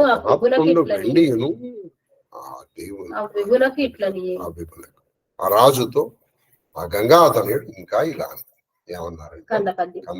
రేపకడ నీరు త్రావక, ఇంకా చెప్తున్నారు, రేపకడ నీరు త్రావక అమర్నాడు, నీళ్లు కూడా తాకుండా, మేపు కొనక అంటే తినకుండా, మున్న గోవు మిక్కిలి భక్తి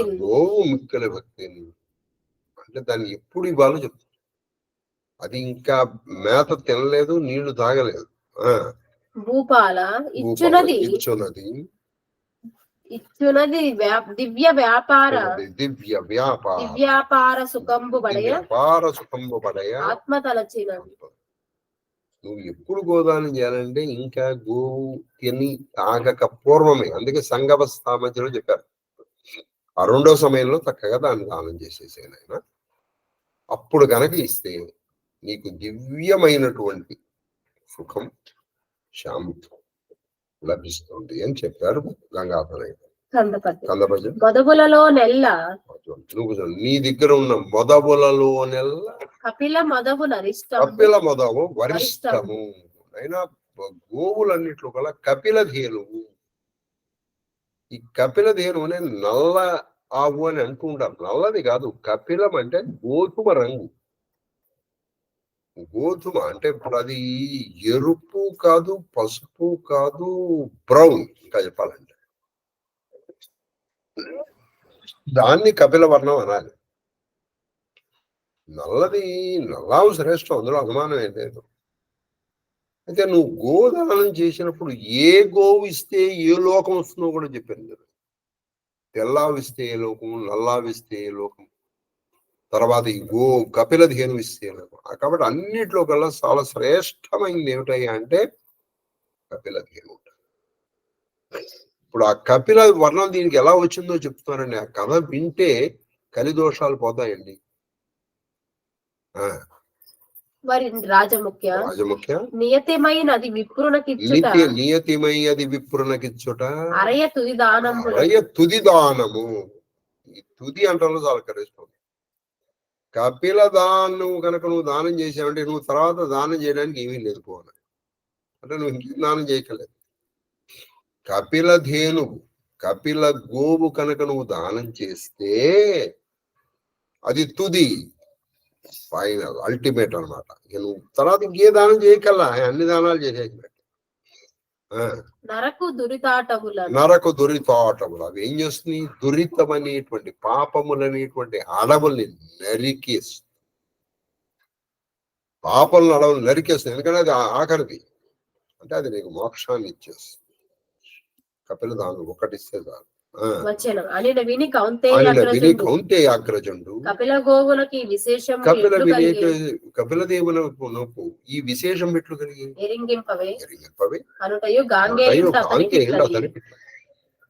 అదేమిటి గోవులన్నీ సమానంగా ఈ రంగుతో వచ్చిన ఇదేమిటి? రంగులో ఏమిటంత ప్రాధాన్యం? ఇప్పుడు పాలు కపిల దేను పాలైనా లేకపోతే మా ఇంకో దేను పాలైనా పాలు తెల్లగానే ఉంటాయి. పాలలో టేస్టే మారదు, ఇది గుర్తుపెట్టుకోండి. పాలల్లోనూ ఇంకోటిలోనూ టేస్టే మారదు. ఏ గోజలమైనా ఏ గోమైనా ఉంటాయి. కానీ మరి దానికి ఆ రంగు అంత విశిష్టం ఎలా వచ్చింది తాతగారు అని గంగాధర్యుడిని అడిగాడు. అప్పుడు ఆ గంగాధర్యుడు ధర్మరాజుతో ఇలా అంటున్నారు. తర్వాతి ఘట్టం గోవులకు కపిలత్వము సిద్ధించిన ప్రకారం. గోవులకు కపిలత్వము సిద్ధించిన ప్రకారం ఈ గోవులకి కపిలత్వం ఎలా వచ్చిందో చెప్తున్నారు ఇప్పుడు. దేవతలాకొని ఒక రోజున దేవతలాకొని దేవతా జ్యేష్ఠునిగా నంగబోవ ఆ కమల జన్ముడు అమృతమిచ్చిన ముదమారగా పురభిత్వ సంపద సురభిత్వ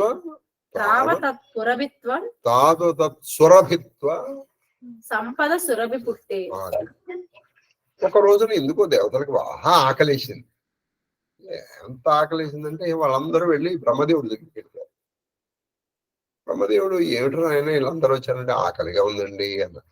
అలాగా సరే ఇదిగో నా దగ్గర అమృతం ఉంది అని అందరికీ అమృతం ఇచ్చారు. ఆ అమృతాన్ని వాళ్ళు తాగేశారు. ఆ అమృతాన్ని తాగుతూ ఉంటే ఆ అమృతం నుంచి సువాసన వచ్చింది, మంచి సువాసన.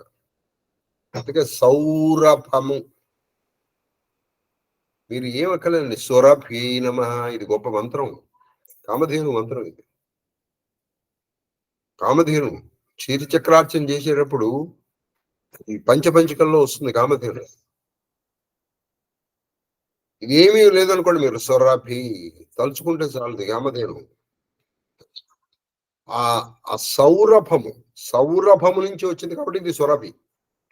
ఆ సువాసనలోంచి పుట్టిందండి ఒక ధేనువు.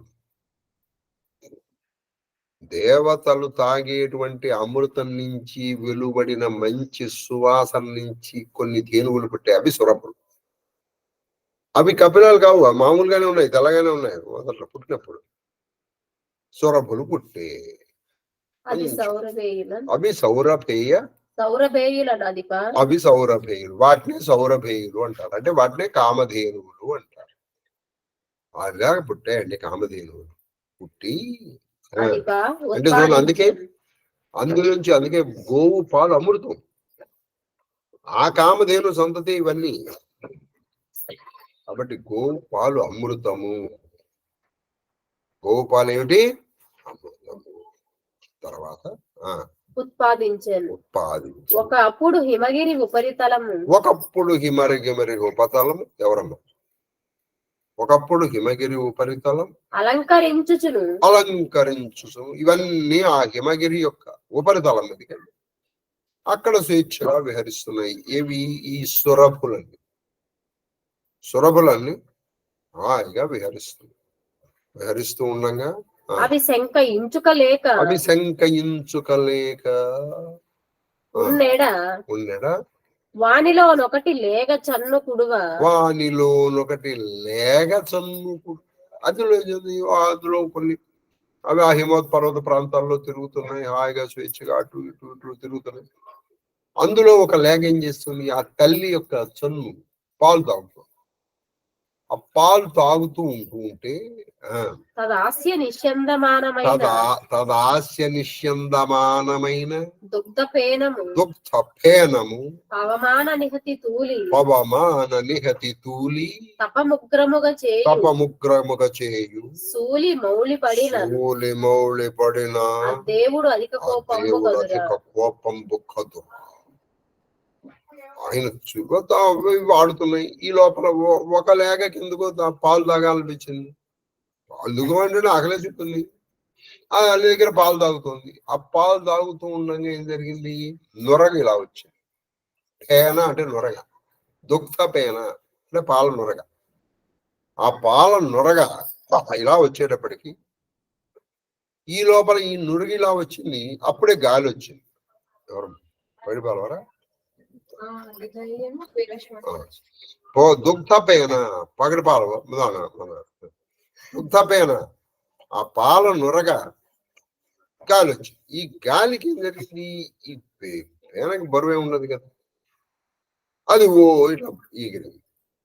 అక్కడ దగ్గరలో భయంకరంగా ఉగ్రంగా తపస్సు చేసుకుంటున్నాడు మహాదేవుడు. ఆయన మీద పడి ఈ తడికి ఆయనకి మెలకు వచ్చి అంటే స్పృహలోకి వచ్చాడు. చూశాడు ఆయన తన మీద ఇలా ఈ పేన ఆ ఎంగిలి పడటం చూసేటప్పటికి ఆయన కోపం వచ్చి కందపది చిచ్చర కన్నెరగరయ కన్ను ఇలా ఎగరేశాడు కోపంతో. మూడో కన్ను విచ్చుకుంది.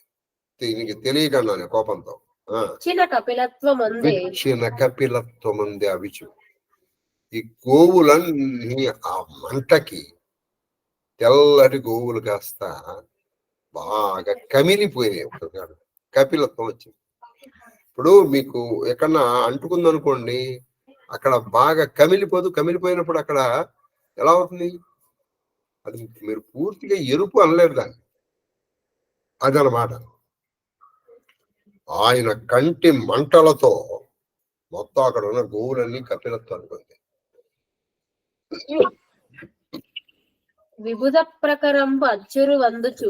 ప్రకారంబు విబుధులు అంటే దేవతలు అచ్చరు వందుతూ వాడు ఆశ్చర్య పొందుతూ కన్గొనన్ అచ్చేరువ సౌరభేయులు ఆ విభూతులందరూ ఆశ్చర్యపడిపోతున్నారు. ఆ సౌరభేయులు అన్ని ఇలా కపిల గోవులు అయిపోయాయి. అలా అయిపోతే ఈ 3 పద్యాలన్నా చక్కగా నేర్చుకుని రోజు అనుకుంటే కలిదోషాలు పోతాయని చెప్పారు. ఈ కలిదోషాల మూలంగానే ఏమిటి మనకి సరైన బుద్ధి రాకపోవడం అని. అవి బిట్టు బెదర చక్కటి అవియును అదరి బెదరు మిగతా కూడా బెదిరిపోయింది. ఒరే నాయన ఈయన బాబు ఇప్పుడే ఒక ఊరి శరీరం రంగు మాత్రమే మారింది. వాడు ఆ మన్మధుడైతే బూడిదైపోయాడు. మన్మధుడైతే కాలి బూడిదైపోయాడు. వీళ్ళు బూడిద కాల కనీసం ఆ బూడిద రంగు అనమాట. ఇంకా పల్లె కరెక్టే పల్లె. మళ్ళీ బూడిద రంగు అంటే యాష్ కాదు, అది కూడా గుర్తుపెట్టుకో. అది కపిలము గోధుమ రంగు అని చెప్పచ్చు, ఒక మాటలో చెప్పాలి. కాబట్టి ఆ రంగులోకి వచ్చి ఇట్టుల గోవులు పారే గోవులన్నీ అక్కడి నుంచి పారిపోయి వెసలు సోముని పాలికి వెసలు సోముని పాలికి వెసలు. నవనీశ్వర. వీళ్ళు బాగా పారిపోయింది. పారిపోతే ఇప్పుడు ఇవేం జరిగిందంటే ఈ శివుడి దగ్గర ఉన్నటువంటి ఒక మిగతా వాళ్ళు అనుకోండి ఏదో ఆయుధం ప్రయోగించారు. ఇది ఆయుధం ప్రయోగించక్కల కన్ను తెరిసే చాలు ఆ మంటలు తెప్పేస్తారు. ఇంకోసారి ఏదైతే బుడిదైపోతాయి అని పారిపోయాయి. అప్పుడు ఏం జరిగిందంటే అది సోముని పాలికి అవనీశ్వర దాని నెరిగి అజుడైతే. ఈ సోముని పాలికి ముందర చెప్పామనుకో, సోముడి దగ్గరికి గోవులు వెళ్ళాయని అర్థం వస్తుంది. వాళ్ళ సోములు గోవులు పారిపోయాయి. సోముని పాలికి అవనీశ్వర దాని నెరిగి అజుడైతే. ఇదన్నీ తెలుసుకొని అజుడు బ్రహ్మదేవుడు సోముడు అంటే శివుడి దగ్గరకు వచ్చాడు. కాబట్టి శివుడి దగ్గరకు వచ్చింది ఎవరు? బ్రహ్మదేవుడు, గోవులు కాదు. గోవులు పారే. ఆ తర్వాత సోముని కడకే దించే సోముని పాలకి అవనీశ్వర ఓ ధర్మరాజా దాని నెరిగి అంటే ఇవన్నీ తెలుసుకున్నాడు. ఎవరు తెలుసుకున్నాడు? బ్రహ్మదేవుడు. అంటే ఈ లోపల వీళ్ళందరూ ఏం చెప్పారు? అయ్యా మేము తాగుతున్నప్పుడు జొరబలు పుట్టాయి కదా, అవన్నీ ఇట్లా ఆయన చూసేటప్పటికి ఈ జొరబలు. అప్పుడు ఆయన వచ్చాడు. ఆయన వచ్చి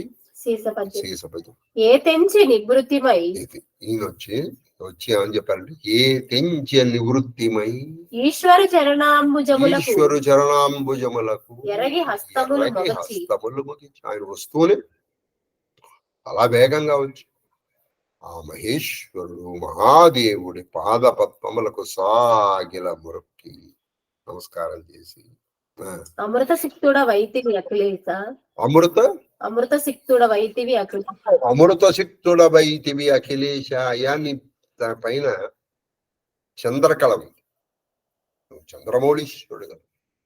ఆ చంద్రుడు అమృతాన్ని కురిపిస్తూ ఉంటుంది.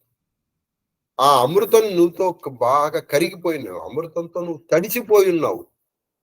ఓ అఖిలేశ్వర, ఓ మహాదేవా, అమృతంతో తడిసిపోయినటువంటి ఓ మహాదేవా, గోవులకు ఎంగిలి లేదు. గోవులకు ఎంగిలి లేకు నేను చెప్పేంతటి వాడిని అది తెలియదా? సరే, గోపాలకి ఎంగిలి లేదు. నువ్వేమనుకున్నావు? అవి తాగుతూ ఉండంగా వచ్చినటువంటి పేన నీ మీద పెట్టేప్పటికి జపం చేసుకుంటున్నావు, ఎంగిలి చేస్తే మరి అది ఇదైపోతుంది. కాబట్టి గోవులకు ఎంగిలి లేదు. ఇందుడెట్టులు అమృత మొసగునట్టులా ఇందుడెట్టులంబుడు. ఇందుడు అని చంద్రుడు. చంద్రుడు ఎలాగైతే నీ మీద అమృతాన్ని కురిపిస్తున్నాడో గోపాలు కూడా అమృతమేనయ్యా. గోపాలు కూడా అమృతమే. ఆ అమృతం నుంచి వచ్చిన నొరగే కదా అది. ఆయనేమో పైనుంచి కురిపించాడు, ఇది ఇక్కడ తాకింది. దానికి అంత కోపం ఎందుకండి? నీకు తెలీదా ఇది? ఇవన్నీ చెప్పే పద్ధతి. అయ్యా మీకు తెలుసండి అంటూనే నువ్వు చెప్పాలి. అయ్యా మీకు తెలియని విషయం ఒకటి చెప్తాను అంటే నువ్వు నాకు చెప్పేది వాడు. గోవుల వసకు దుఃఖంబుల తద్వత్స పీత దుఃఖంబు. అలాగే చంద్రుడు ఎలాగైతే అమృతాన్ని కురిపిస్తున్నాడు, గోవులు ఇచ్చేటువంటి దుఃఖము పాలు కూడా అమృతమే. అలాగే ఆ గోవుల యొక్క దూడలు తాగగా మిగిలినటువంటివి కూడా అమృతమే. అమృతానికి ఎంగిలి ఉంటుందా మహాదేవా? శుచియే కాన అది శుచివే, అదేమి అశుచి కాదు. కానీ కోపము తక్కి కోపం పోగొట్టుకోవయ్యా, కరుణింపు అన్నాడు. ఆయన కూడా వెంటనే కోపం పోగొట్టేసుకున్నాడు. అని ఒక్క కమనీయ వృషభంబు కప్పవిచ్చి నువ్వు ఇలా మమ్మల్ని కరుణించినందుకు బహుమతిగా నీకు పని చేస్తావు. ఒక మంచి వృషభం, మంచి బలిష్టమైనటువంటి ఒక వృషభం అంటే ఒక ఇద్దునిస్తాను. ఆయన చూశాడు, ఆ ఇద్దరు బాగుంది. ఆ వృషభమే నంది. ఆయన కూడా వెంటనే ఏం చేశాడు? బాగుంది, ఈ వృషభాన్ని ఎక్కి నేను తిరుగుతాను, అందుకని నన్ను నుంచి వాళ్ళ నుంచి వృషభ వాహనుడు అంటారు. ఈ వృషభాన్ని నాకు నా జెండాకి గుర్తుగా పెట్టుకుంటాను, అందుకని నన్ను వృషభధ్వజుడు అని కూడా అంటారు అని చెప్పాడు. ఆ వృషభాన్ని ఇలా ఇచ్చారు. ఈ వీళ్ళకి ఎలా వచ్చాయంటే ఒక్కొక్క పురాణంలో ఒక్కొక్క కథ ఉంది. ఎలా అంటే ఇవన్నీ మీరు సమన్వయం చేసుకునే పూర్తి కథ వస్తుంది. ఆయన ఆ జన్మలో అలా తపస్సు చేసి ఈ జన్మలో ఇలా వచ్చారని కూడా మనం అనుకోవచ్చు. తప్పేమి లేదు. శివుడు ప్రియమంది శివుడు ప్రియమంది దాని కేతువును వాహనంబుగా దాని చేసి కేతువు వాహనంబుగా చేసి, దాని కేతు అంటే జెండాగా చేసుకున్నాడు, వాహనంగా చేసుకున్నాడు. సకల జనంబు ఎలవి సకల జనంబులు ఎలమి వృషభకేతనుడని వృషభ వాహనుడని పేర్కొనగా నొప్పి దాన్ని తీసుకున్నాడు, అది జెండాగా చేసుకున్నాడు, వాహనంగా. అప్పటి నుంచి అందరూ ఆయన్ని వృషభకేతనుడు, వృషభ వాహనుడు, వృషభ ధ్వజుడు, కేతనుడు ధ్వజనుడు అని అందరూ ఇదయ్యా కపిలం. అప్పటి నుంచి అవి కపిలాలకు వచ్చాయి. అయితే వచనం ఇట్లు ప్రసన్నుండై గో సంచారము ఎందును కలుగునట్టుగా అనుగ్రహించిన చక్కగా హిమవత్ పర్వత ప్రాంతాల్లో అవి తిరగవచ్చు అని ఈయన అనుగ్రహించారు. ఆ తర్వాత మళ్ళీ గోవులన్నీ వెనక్కి వచ్చేసాయి. పారిపోయిన గోవులన్నీ కూడా వెనక్కి వచ్చి తిరగడం ప్రారంభించాయి. ఆ సౌరభేయ సముదయం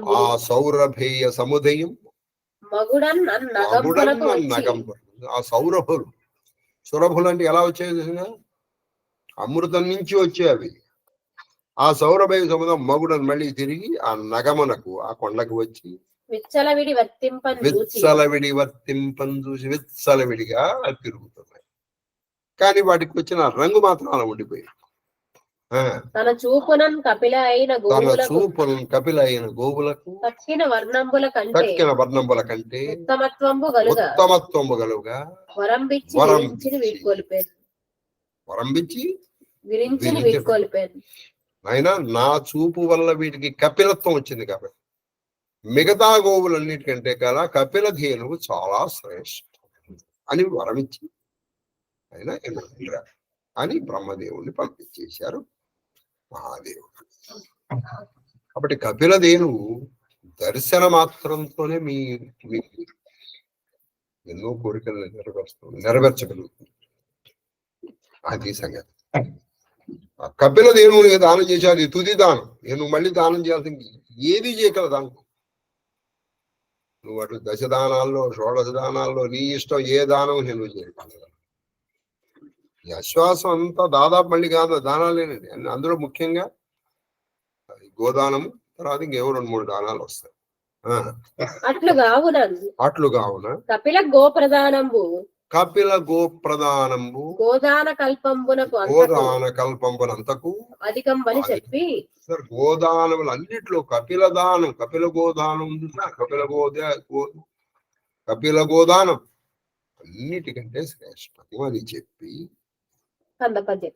ఈ కపిలాఖ్యానము సుశ్లోకము. చూసారా, ఈ కపిలాఖ్యానము సుశ్లోకము అంటే ఈ కపిలాఖ్యానం చాలా శ్రేష్టమైనది, చూపపరమైనది.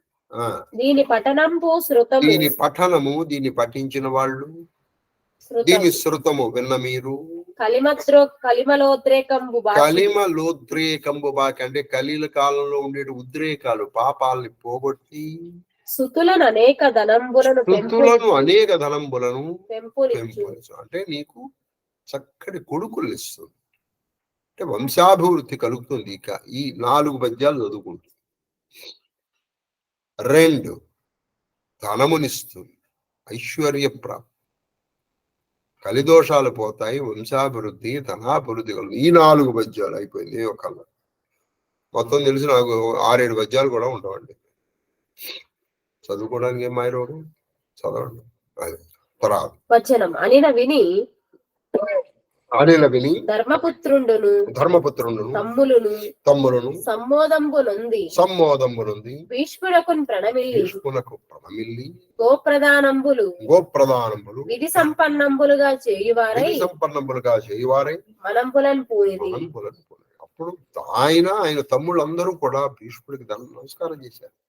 ఎన్ని విషయాలు చెప్తున్నావు తాతయ్య, మా అదృష్టం అని చెప్పేసి వాళ్ళు వెంటనే నిర్ణయాలు చేసుకున్నారు.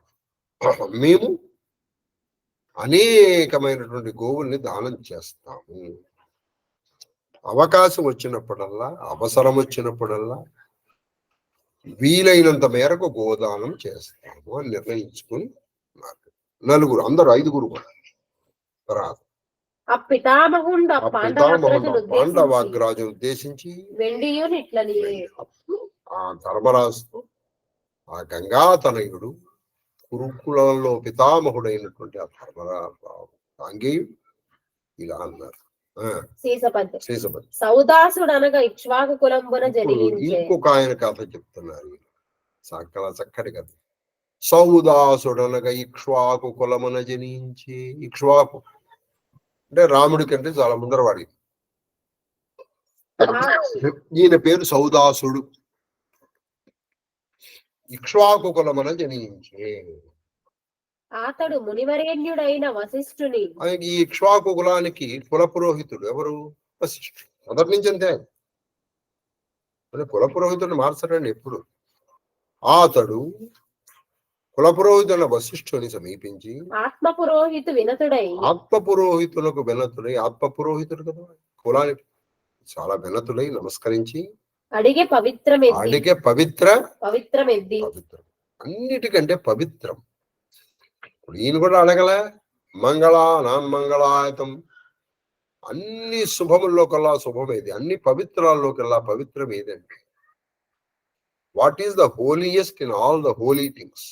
హోలీ అంటే పవిత్రం, శ్రేష్టాల్లో కన్నా శ్రేష్టమైనది ఏది అని దానికి ఆధారం అతిశయిల్లగా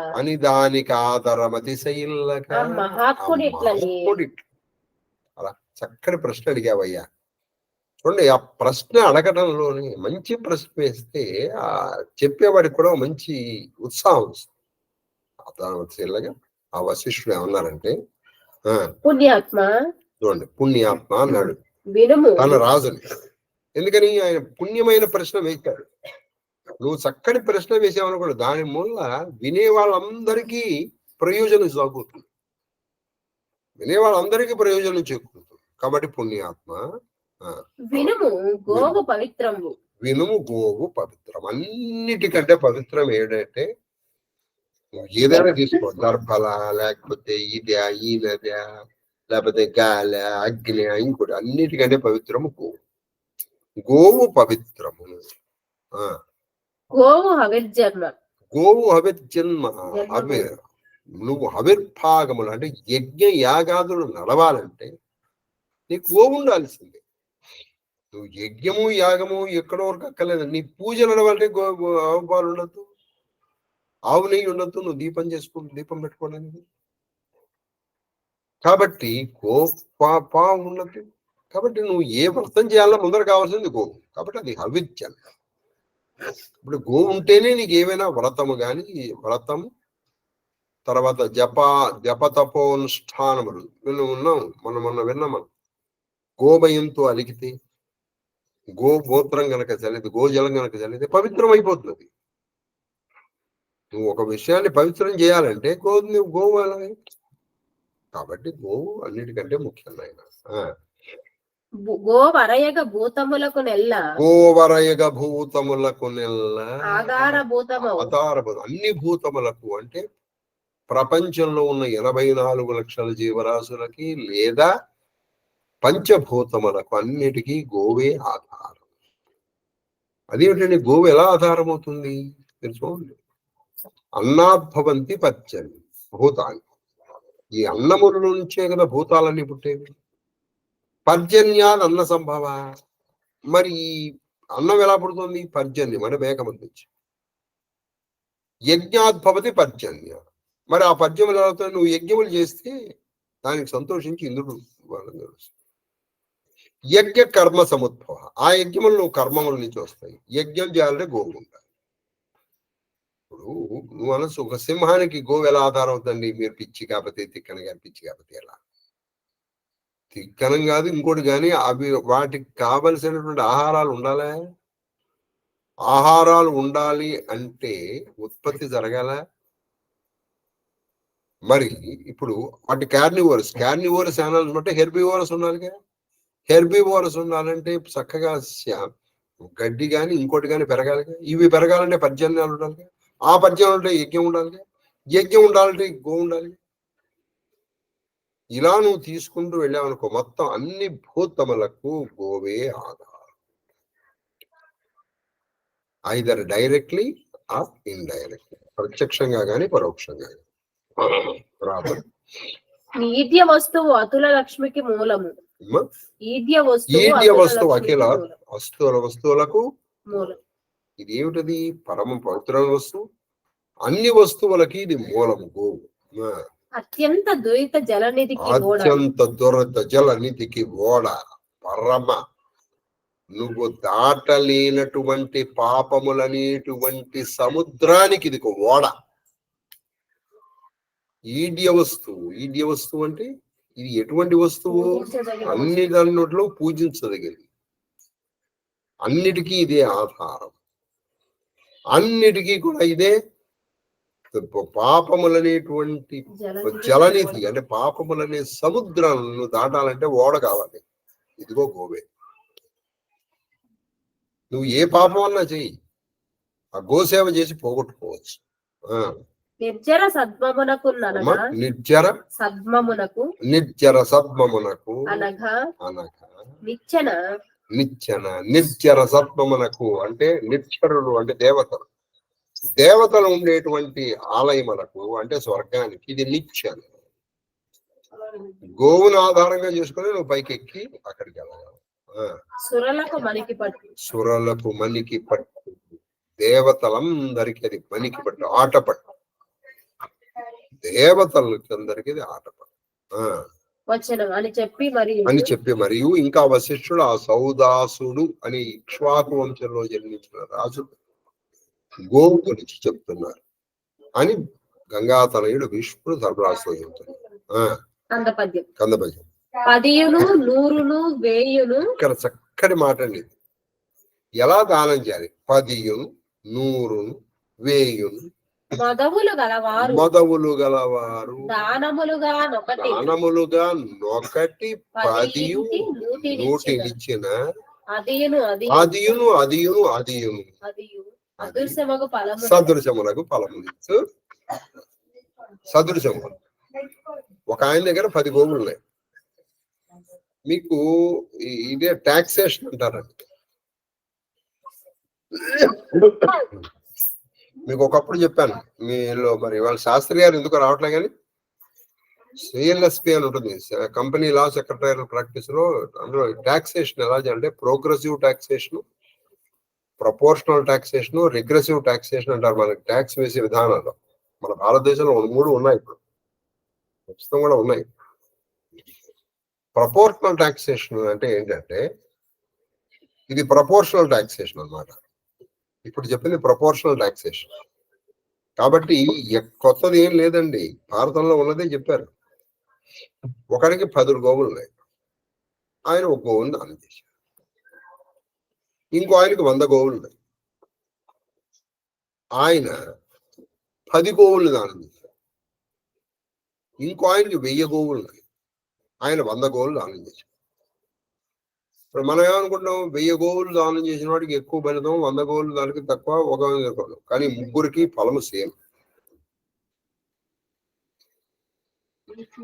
చెప్పేశారు ఈయన వశిష్ఠుడు చెప్పిన మాట ఇది. ఎందుకని? నీకు దానము ఉన్నంతలో 10 ఉన్నందులో నువ్వు ఎంత ఇచ్చావు? 10 ఇచ్చే 1 ఇచ్చేసావు, ఇంకా 9 నీకు. 100లో ఇచ్చావు, వాడికి 90 ఉన్నాయి. కాబట్టి నువ్వు ఇక్కడ 10 ఇచ్చినా వీడు 1 ఇచ్చినా, వాడు 1000 వాడు సపోజ్ 1 ఇచ్చాడు అనుకోండి, 10 వాడు 1 ఇచ్చాడు అనుకోండి, 1000 వాడిలో 1000 గోవులు ఉన్నవాడు 1 ఇస్తే, 10 గోవుల వాడు 1 ఇస్తే ఎక్కువ బలం వీడికే వస్తుంది. కాబట్టి దానం ఎప్పుడు కూడా మన శక్త్యానుసారం ఇవ్వాలి. మనకి ఎవరు నేర్పారో తెలియగానే యథాశక్తి అని మాట ఇచ్చారు. మనం యథాశక్తి అండి అని 10 రూపాయలు ఇస్తాం. అంటే 10 రూపాయలైనా నీ శక్తి క్వశ్చన్ చూడండి. నీ శక్తి అంటే ఏమిటి? అంతకు మించి నువ్వు ఇవ్వలేవు, అంతకు మించి నువ్వు భరించలేవు. మనము ఎంత తక్కువ వెలిది అంత ఇచ్చి, ఏమనండి యథాశక్తి ఇచ్చా, నమస్కారం అండి, యథాశక్తి నువ్వు ఇచ్చావా? పెద్ద అబద్ధం, అది పెద్ద అబద్ధం. అబద్ధాలు ఆడద్దు. అయ్యా నేను ఇంత ఇవ్వదలుచుకున్నా అని చెప్పు. మాటలు నేర్చుకోండి. యథాశక్తి అనకండి. మీరు ఏం చేస్తున్నారంటే ఇంతే ఇవ్వగలనండి, ఇంతే నాకు ఇద్దామని మనసు కలిగింది, ఇంతకంటే నేను ఎక్కువ ఇవ్వలేను అనదు. ఇవ్వ ఇవ్వ ఇవ్వడానికి నాకు మనసు రావట్లేదు, ఇంతకంటే ఎక్కువ ఇవ్వడానికి నాకు మనసు రావట్లేదు అని చెప్పండి అంతే. ఇవ్వలేనని ఎలా చెప్తారండి మీరు? కాబట్టి వీళ్ళకి ఒకే ఫలతపస్సు చేస్తున్నారు. కాబట్టి అలా ఇవ్వాలి దానాలు. దానం ఒకటి చేస్తే సరిపోతుంది, కానీ 100 గోవులు నాకు సరే ఒకటి ఇచ్చేసి నాకు ఫలితం వచ్చేస్తుందంటే ఎట్లా వస్తుంది? రాదు. 100 ఉన్నవాడు 10 ఇవ్వాలి. దీన్ని ప్రపోర్షనల్ టాక్సేషన్ అంటారు. ఇప్పుడు కూడా ఏంటి, నువ్వు 1000 రూపాయలు సంపాదిస్తున్నావు అండి, 10% టాక్సేషన్ అనుకుంటావు, అప్పుడు నువ్వు ఎంత కడతావు? 100 రూపాయలు కడతావు. ఒకడు 10,000 సంపాదిస్తున్నాడు, వాడు కూడా 100 రూపాయలు కడతా అంటే, అందుకని the burden of taxation should be the same అంటారు. దీన్ని ఇంపాక్ట్ అండ్ ఇన్సిడెన్స్ అంటారు. ఎకనామిక్స్ అంతా చెప్పడం నా ఉద్దేశం కాదు, ఆ బర్డెన్ సేమ్ ఉండాలన్నమాట. అది అప్పుడు 10,000 ఉన్నవాడు వాడు ఏం చేయాలి? 1000 రూపాయలు ఇవ్వాలి. అదే 1,00,000 రూపాయలు ఉన్నవాడు 10,000 ఇవ్వాలి. అదనమాట, దాన్ని ప్రపోర్షనల్ అంటారు. తర్వాత విను గోవులను ప్రభాతంబున తలచుట. అది చూసారా, ఇంకో గొప్ప మాట చెప్తున్నారు. విను గోవులను ప్రభాతంబున, పొద్దున్నే లేవంగానే చక్కగా గోవులు తలుచుకోవటం. గోవులు తలుచుకోండి. 2 తద్గుణములు పొగడుట. తద్గుణములు పొగట, ఆ గోవుల యొక్క గుణములను చక్కగా నోరారా పొగడటం. అంటే ఈ పద్యాలు చదువుకోండి. ఆహా గోమాత గోమాత గోమాత్రే నమ గోమాత్రే నమ గోమాత్రా నమ. చూడండి, గోమాత గుహ జన్మభూ లలితాసహస్రనామాల్లో ఉంది లేదు? గోవుల్ని తలచడం, ఆ గుణములను పొగట్టం. భక్తిని కనుగొనుట. భక్తిని కనుగొనుట, చక్కగా పొద్దున్నే లేవగానే నీకు గో దర్శనం అయిందనుకో, అది కనుగొనుట. అధిక పుణ్యములని ఎరిగించు జనములకు ఆగమపడి. వేదములు తెలిసిన వాళ్ళు ఏం చెప్తారంటే, పొద్దున్నే లేవగానే గోవుని తలుచుకోవటం, గోవుని స్తుతించడం, ఆ గోవులు దర్శించడము అధిక పుణ్యములని వేదములు బాగా తెలిసిన వాళ్ళు చెప్తారు నాయన అని వశిష్ఠుడు సౌదాసుడికి చెప్తున్నారు. తర్వాత కిల్బిషంబు పాపాలు, గోసకృత్మూత్రములకు ఏవపడుట సకల మాంస భక్షికైన. నువ్వు పాపం, ఏది పాపం? అది పాపం. గోముద్ర ఏవపడి ఉపయోగించుకున్నావు అనుకో, అది పాపం. గోజలమును గంగాజలము వీటికి ఏవపడరాదు. వాటికి నువ్వు అలా ఏవగించుకుంటే పాపము అని తిక్కన గారు చెప్పారు. నమ్మితే నమ్మటి, పోతే పోతే. తర్వాత సకల మాంస భక్షికైన ఘోర పాపమండ్రు గోమాంస భక్షణము అబ్జ సంభవాదులైన సురలు. అంటే బ్రహ్మాది దేవతలు ఏం చెప్తారంటే, వాడే అన్ని మాంసాలు తింటాడు వాడు, అటువంటి వాడు కూడా గోమాంసాన్ని తినకూడదు. మిగతా మాంసాలు వాడి జాతి రీత్యా, వాడికి ఏదో వ్యవహార రీత్యా, వాడికి సాంప్రదాయంగా తింటున్నాడంటే తిను, కానీ గోమాంసం మాత్రం తినకూడదు సుమా. ఎవరైనా సరే మాంసం తినేవాడు కూడా, మాంసం తినేవాడు కూడా అని చెప్పారు. కాబట్టి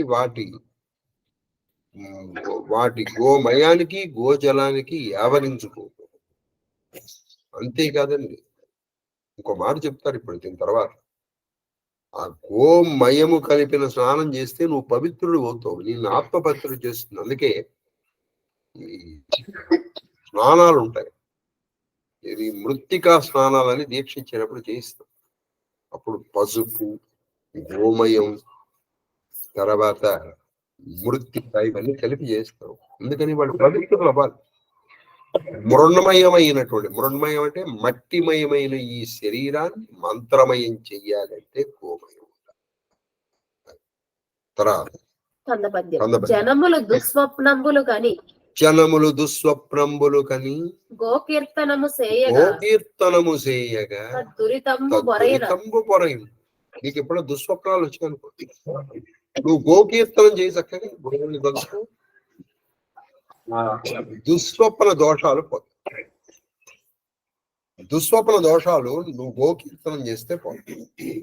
తర్వాత గోమయయుత వినుతాంబు స్నానము. చూసారా, గోమయయుత వినుతాంబు స్నానము అంటే గోమయము కలుపుకుని దాన్ని కలిసిన నీటితో చేసిన స్నానం ఏదైతే ఉందో అతి పవిత్రం. అతి పవిత్రం. మామూలు పవిత్రం కాదు, అతి పవిత్రం. చూడండి, మనం చేయగలం ఇవి. కొన్ని తెచ్చుకొని చెట్టుగడ్డ కలుపుకొని రోజు చక్కగా స్నానం చేయండి. అది ఇది వేరనుకోండి. కొన్ని వాటిలో ఇప్పుడు పంచగవ్య సోప్ అని కూడా వస్తుంది. అది తర్వాత చంపకమాల.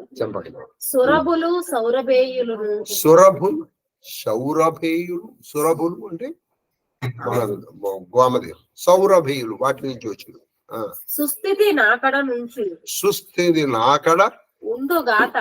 సుస్థితి నాకడ నుండుగాక అని రోజు అనుకోవటం. నా దగ్గర ఎప్పుడు గోవులు ఉండాలి, గోవులు ఉన్న చోట నేను ఉండాలి, నా దగ్గర గోవులు ఉండాలి. సుస్థిర నాకడ నుండు. ఏను కరము వినీతి. ఏను కరము వినీతి. ఓ గణము కనుగొని. ఓ గణమును కనుగొని చూడండి. ఏను కరము చాలా మిక్కిలి ఎక్కువ శ్రద్ధతో ఆ గోగణాన్ని చూస్తూ ఉండాలి.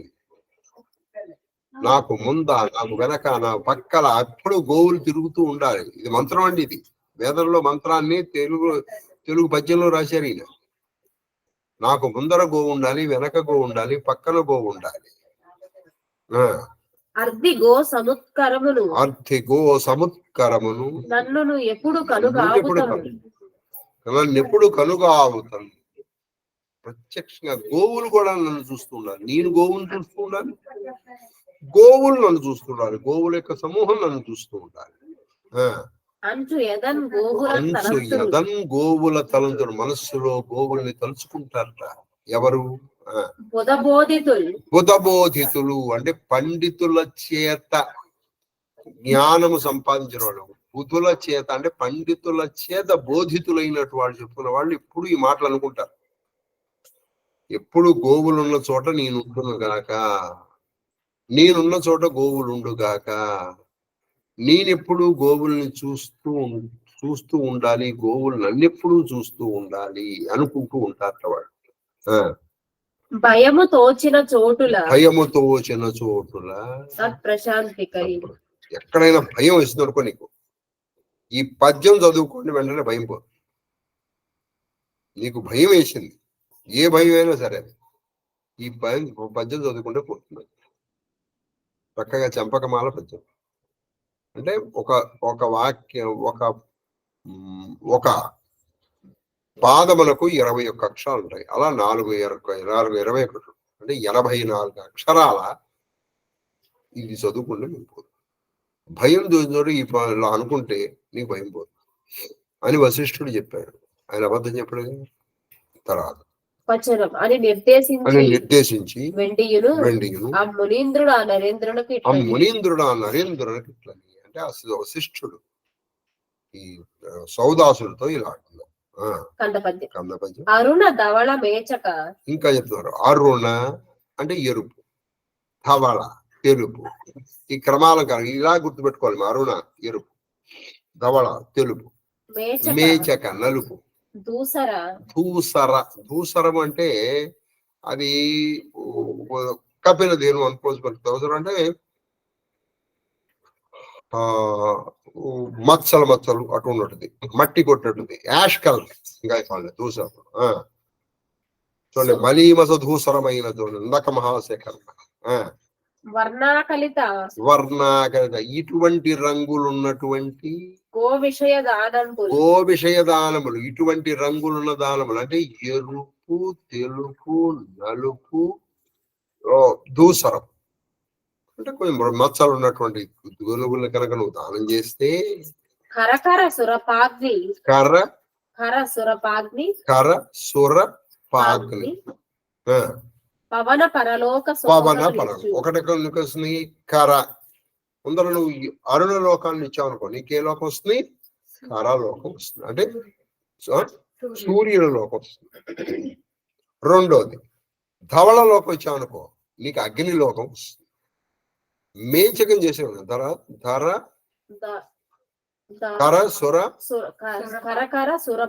కరకర సురపాగ్ని ఇంద్రలోకం వస్తుంది. అది తెల్లడిది వస్తే తెల్లడిదేమో అగ్నిలోకం. చెప్పమ్మా అమ్మ మూడవ లైన్ చెప్పమ్మా.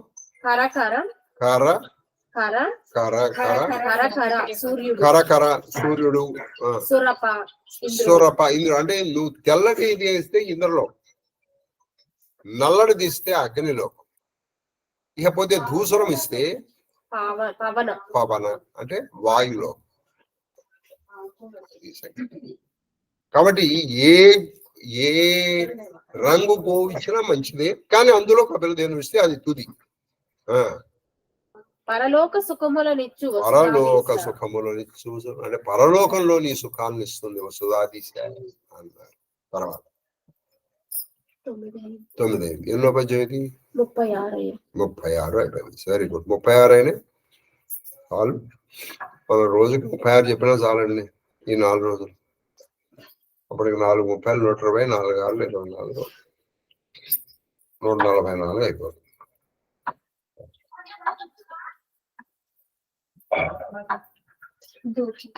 ధూపమా గ్రాపయామి దీపం దర్శయామి ధూప దీపానంతరం నైవేద్యం.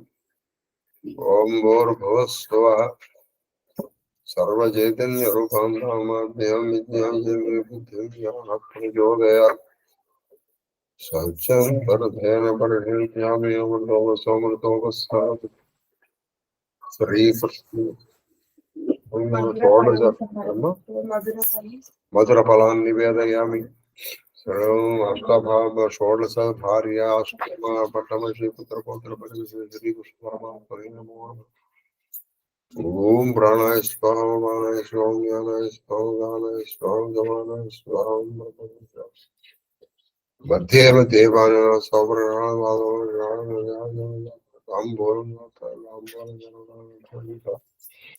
ఆజమన్యం సమర్పయామి మంగళమహానీరాజన దీపం.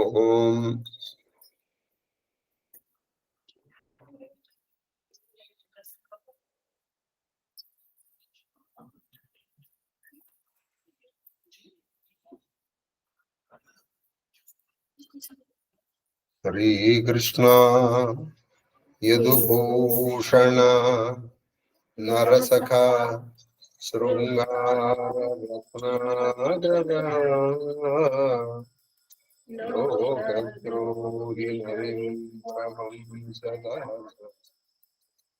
లోకేశ్వర దేవదానీక బ్రాహ్మణ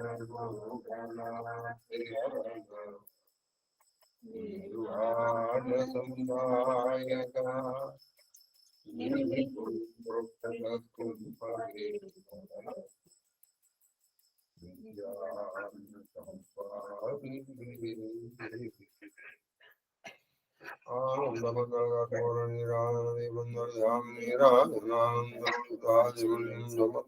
నమస్కరోమి. హర నమో పార్వతీపదే హర హర మహాదేవ.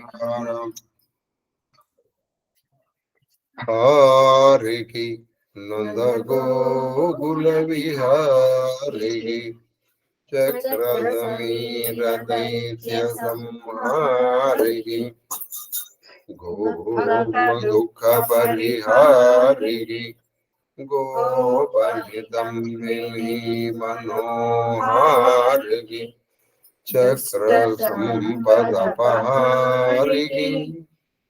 యోగుడి పయోగృతాహారికి బాలక గ్రామాసుర దుర్వనిత ప్రహారికి చామరం స్వస్తి ప్రజాభ్య పరిపాలయేన మార్గేణ లోకా సమస్తా సుఖినో వర్షతు పర్జన్యాః పృథివీయోయం బ్రాహ్మణ సంకృతయా పుత్రా పుత్రిణ సంతు పుత్రిణ సంతు పుత్రిణాదనా సదనం జీవేమ శరదాం శతం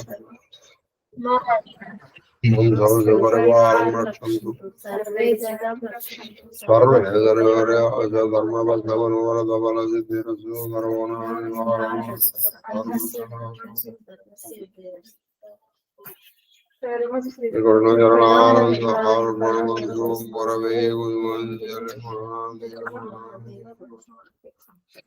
మహాదేవ Bluetooth mode.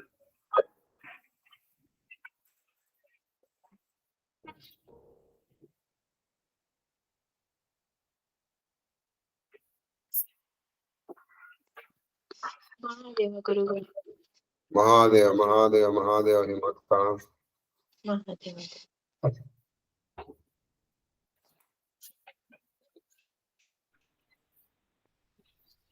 తమ్ముడు గారు దశరథి నమస్కారం.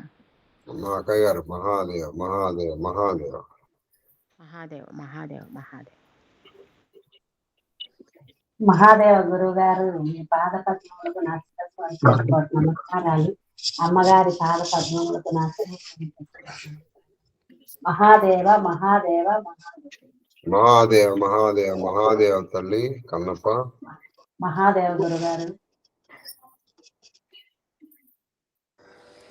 మహాదేవ మహాదేవ మహాదేవ మహాదేవ మహాదేవ మహాదేవ మహాదేవ నాయన మౌద్గల్య ఆవుల గురించి వింటుంటే చాలా బాగుంది గురువు గారు. నిజంగా మా మా అదృష్టం ఏంటంటే ఇది జరుగుతున్నప్పటి నుంచి ఇంటి చుట్టూ ఆవులు తిరుగుతున్నాయి. ఆహా ఆహా ఆ మహాదేవ రోజు టిటిడి వాళ్ళు వచ్చారు కదా శశి గారు ఇంటికి. ఆ, ఆ రోజు అసలు ఎప్పుడు చూడలేదన్నమాట. నాటు ఆవులు ఆ, అలా వెతుక్కుంటూ వస్తున్నట్టు తిరుగుతున్నట్టు ఇట్లా వచ్చి అట్లా దూరంగా వెళ్ళిపోయాయి వీధిలో. ఆ, ఆ సందు చివరి నుంచి గట్టిగా రా రా అని పిలిస్తే అవి వెతుక్కుంటూ వచ్చాయి మళ్ళీ వెనక్కి. ఆ, మహాదేవ వచ్చి ఇచ్చిన ప్రసాదం తీసుకుని వెళ్ళాయి. అట్లా ప్రతిరోజు ఒక కొత్త ఆవులు కూడబలుకుని వచ్చినట్టు వాళ్ళ ఇంటికి వెళ్ళండి అని ఎవరో చెప్పినట్టు వస్తున్నాయి. మహాదేవ మహాదేవ ఇవాళనే అయ్యా. నాకు ఎవరు చెప్పారో తెలియదు కానీ ఒక ఆవిడ చెప్పింది. ఆవిడ ఏం చేస్తోందిటంటే ఆవిడ రొట్టెలు చేసింది అనుకోండి. మొదటి రొట్టె తీసుకెళ్లి ఆవుకు పెట్టేది, ఆఖరి రొట్టె అయితే కుక్కకి లేకపోతే పక్షులకి పెట్టేది. పెడుతోందిట. ఇంకా మొదటి రొట్టె ఎప్పుడు ఆవుకి, రెండో రొట్టె ఆఖరి రొట్టె ఈడు. అలాంటి ధన్యజీవులు ఉన్నారు కాబట్టి ఇంకా ఈ ప్రపంచం నడుస్తోందని నేను అనుకుంటున్నాను. నేను అది అది ఇవాళ తపస్సు. అది మహాదేవ్ చాలా సంతోషకరమైన మాట చెప్పావు నాన్న. మహాదేవ్ మహాదేవ్ మహాదేవ్ మహాదేవ మహాదేవ మహాదేవ. గురుగారు ఈ మహాదేవ గురువు గారు మహాదేవ్ మహాదేవ్ నాయన రాంప్రసాద్ గారు చెప్పండి. మా ఇంటి దగ్గర కూడా సాయంత్రం ఈవినింగ్ అయ్యేసరికి కుక్కలు వచ్చి కూర్చుంటాయండి. రోజు పెడతాను. Very good very good. ఏదో ఒకటి ఏది ఉంటే అది. ఇప్పుడు సపోజ్ రైస్ అనుకోండి, పెరుగు కలిపేసి పెరుగన్నం పెట్టేస్తాను. పెరుగన్నం పెడితే శుభ్రంగా తినేస్తుంది. Very good very good. Mahadev కొంచెం ఉప్పేసి కలిపేసి పెరుగన్నం పెట్టేస్తుంటే పర్టికులర్ గా పెరుగన్నం కోసమే ఇంటి దగ్గర తిరుగుతూ ఉంటాయి సాయంత్రం 8 అయ్యేసరికి. మహాదేవ్ మహాదేవ్ చాలా సంతోషం. అది చాలా రోజుల నుంచి జరుగుతుంది. ఏదో సబ్జెక్ట్ వచ్చింది కాబట్టి చెప్పాను. మహాదేవ్ అన్నాను. చాలా సంతోషం. ఇది వాళ్ళు చేస్తుంటారు సార్, చేస్తుంది, అది ఎక్కడికి పోదండి. అవును అది మహాదేవ్. ఒక రోజున ఎప్పుడన్నా ఒక మహానుభావుడు కూడా ఆ రూపంలో వస్తాడు. అదేలేండి. ఏం జరుగుతుందంటే అది కొన్ని తరాలకు సరిపోతుంది. అదేలేండి. మహానుభావుడు కూడా ఆ రూపంలో రావచ్చు ఎవరైనా. రాత్రిలప్పుడేమో ఈ కుక్కలు, మధ్యాహ్నం అప్పుడేమో కాకి, ఓహో, పర్టికులర్ గా కాకి వస్తుంది. అది ఆవిడ ఆఖరిది కాకి కానీ కుక్క కానీ పెడుతున్నాడు. అది పక్షులు కానీ అదేలేండి అదేలేండి అని చెప్పారు నాకు. ఎవరు చెప్పారో గుర్తులేదు నాకు. అది చెప్పారు నాన్నదే.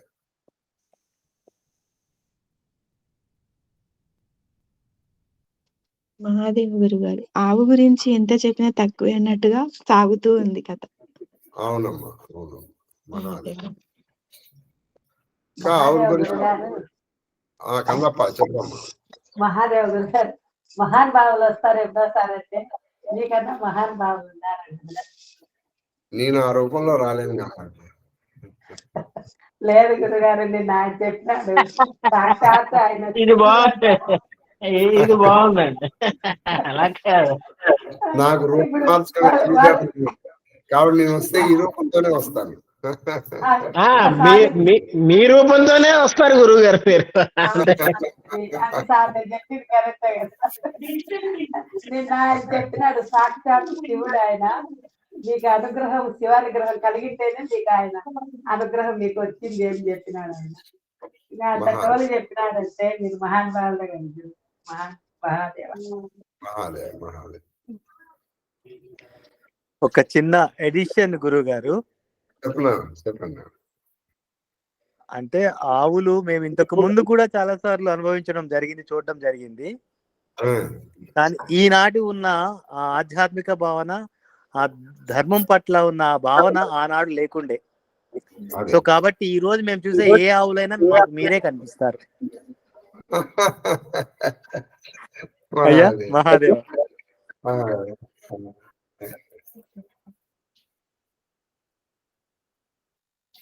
Allora,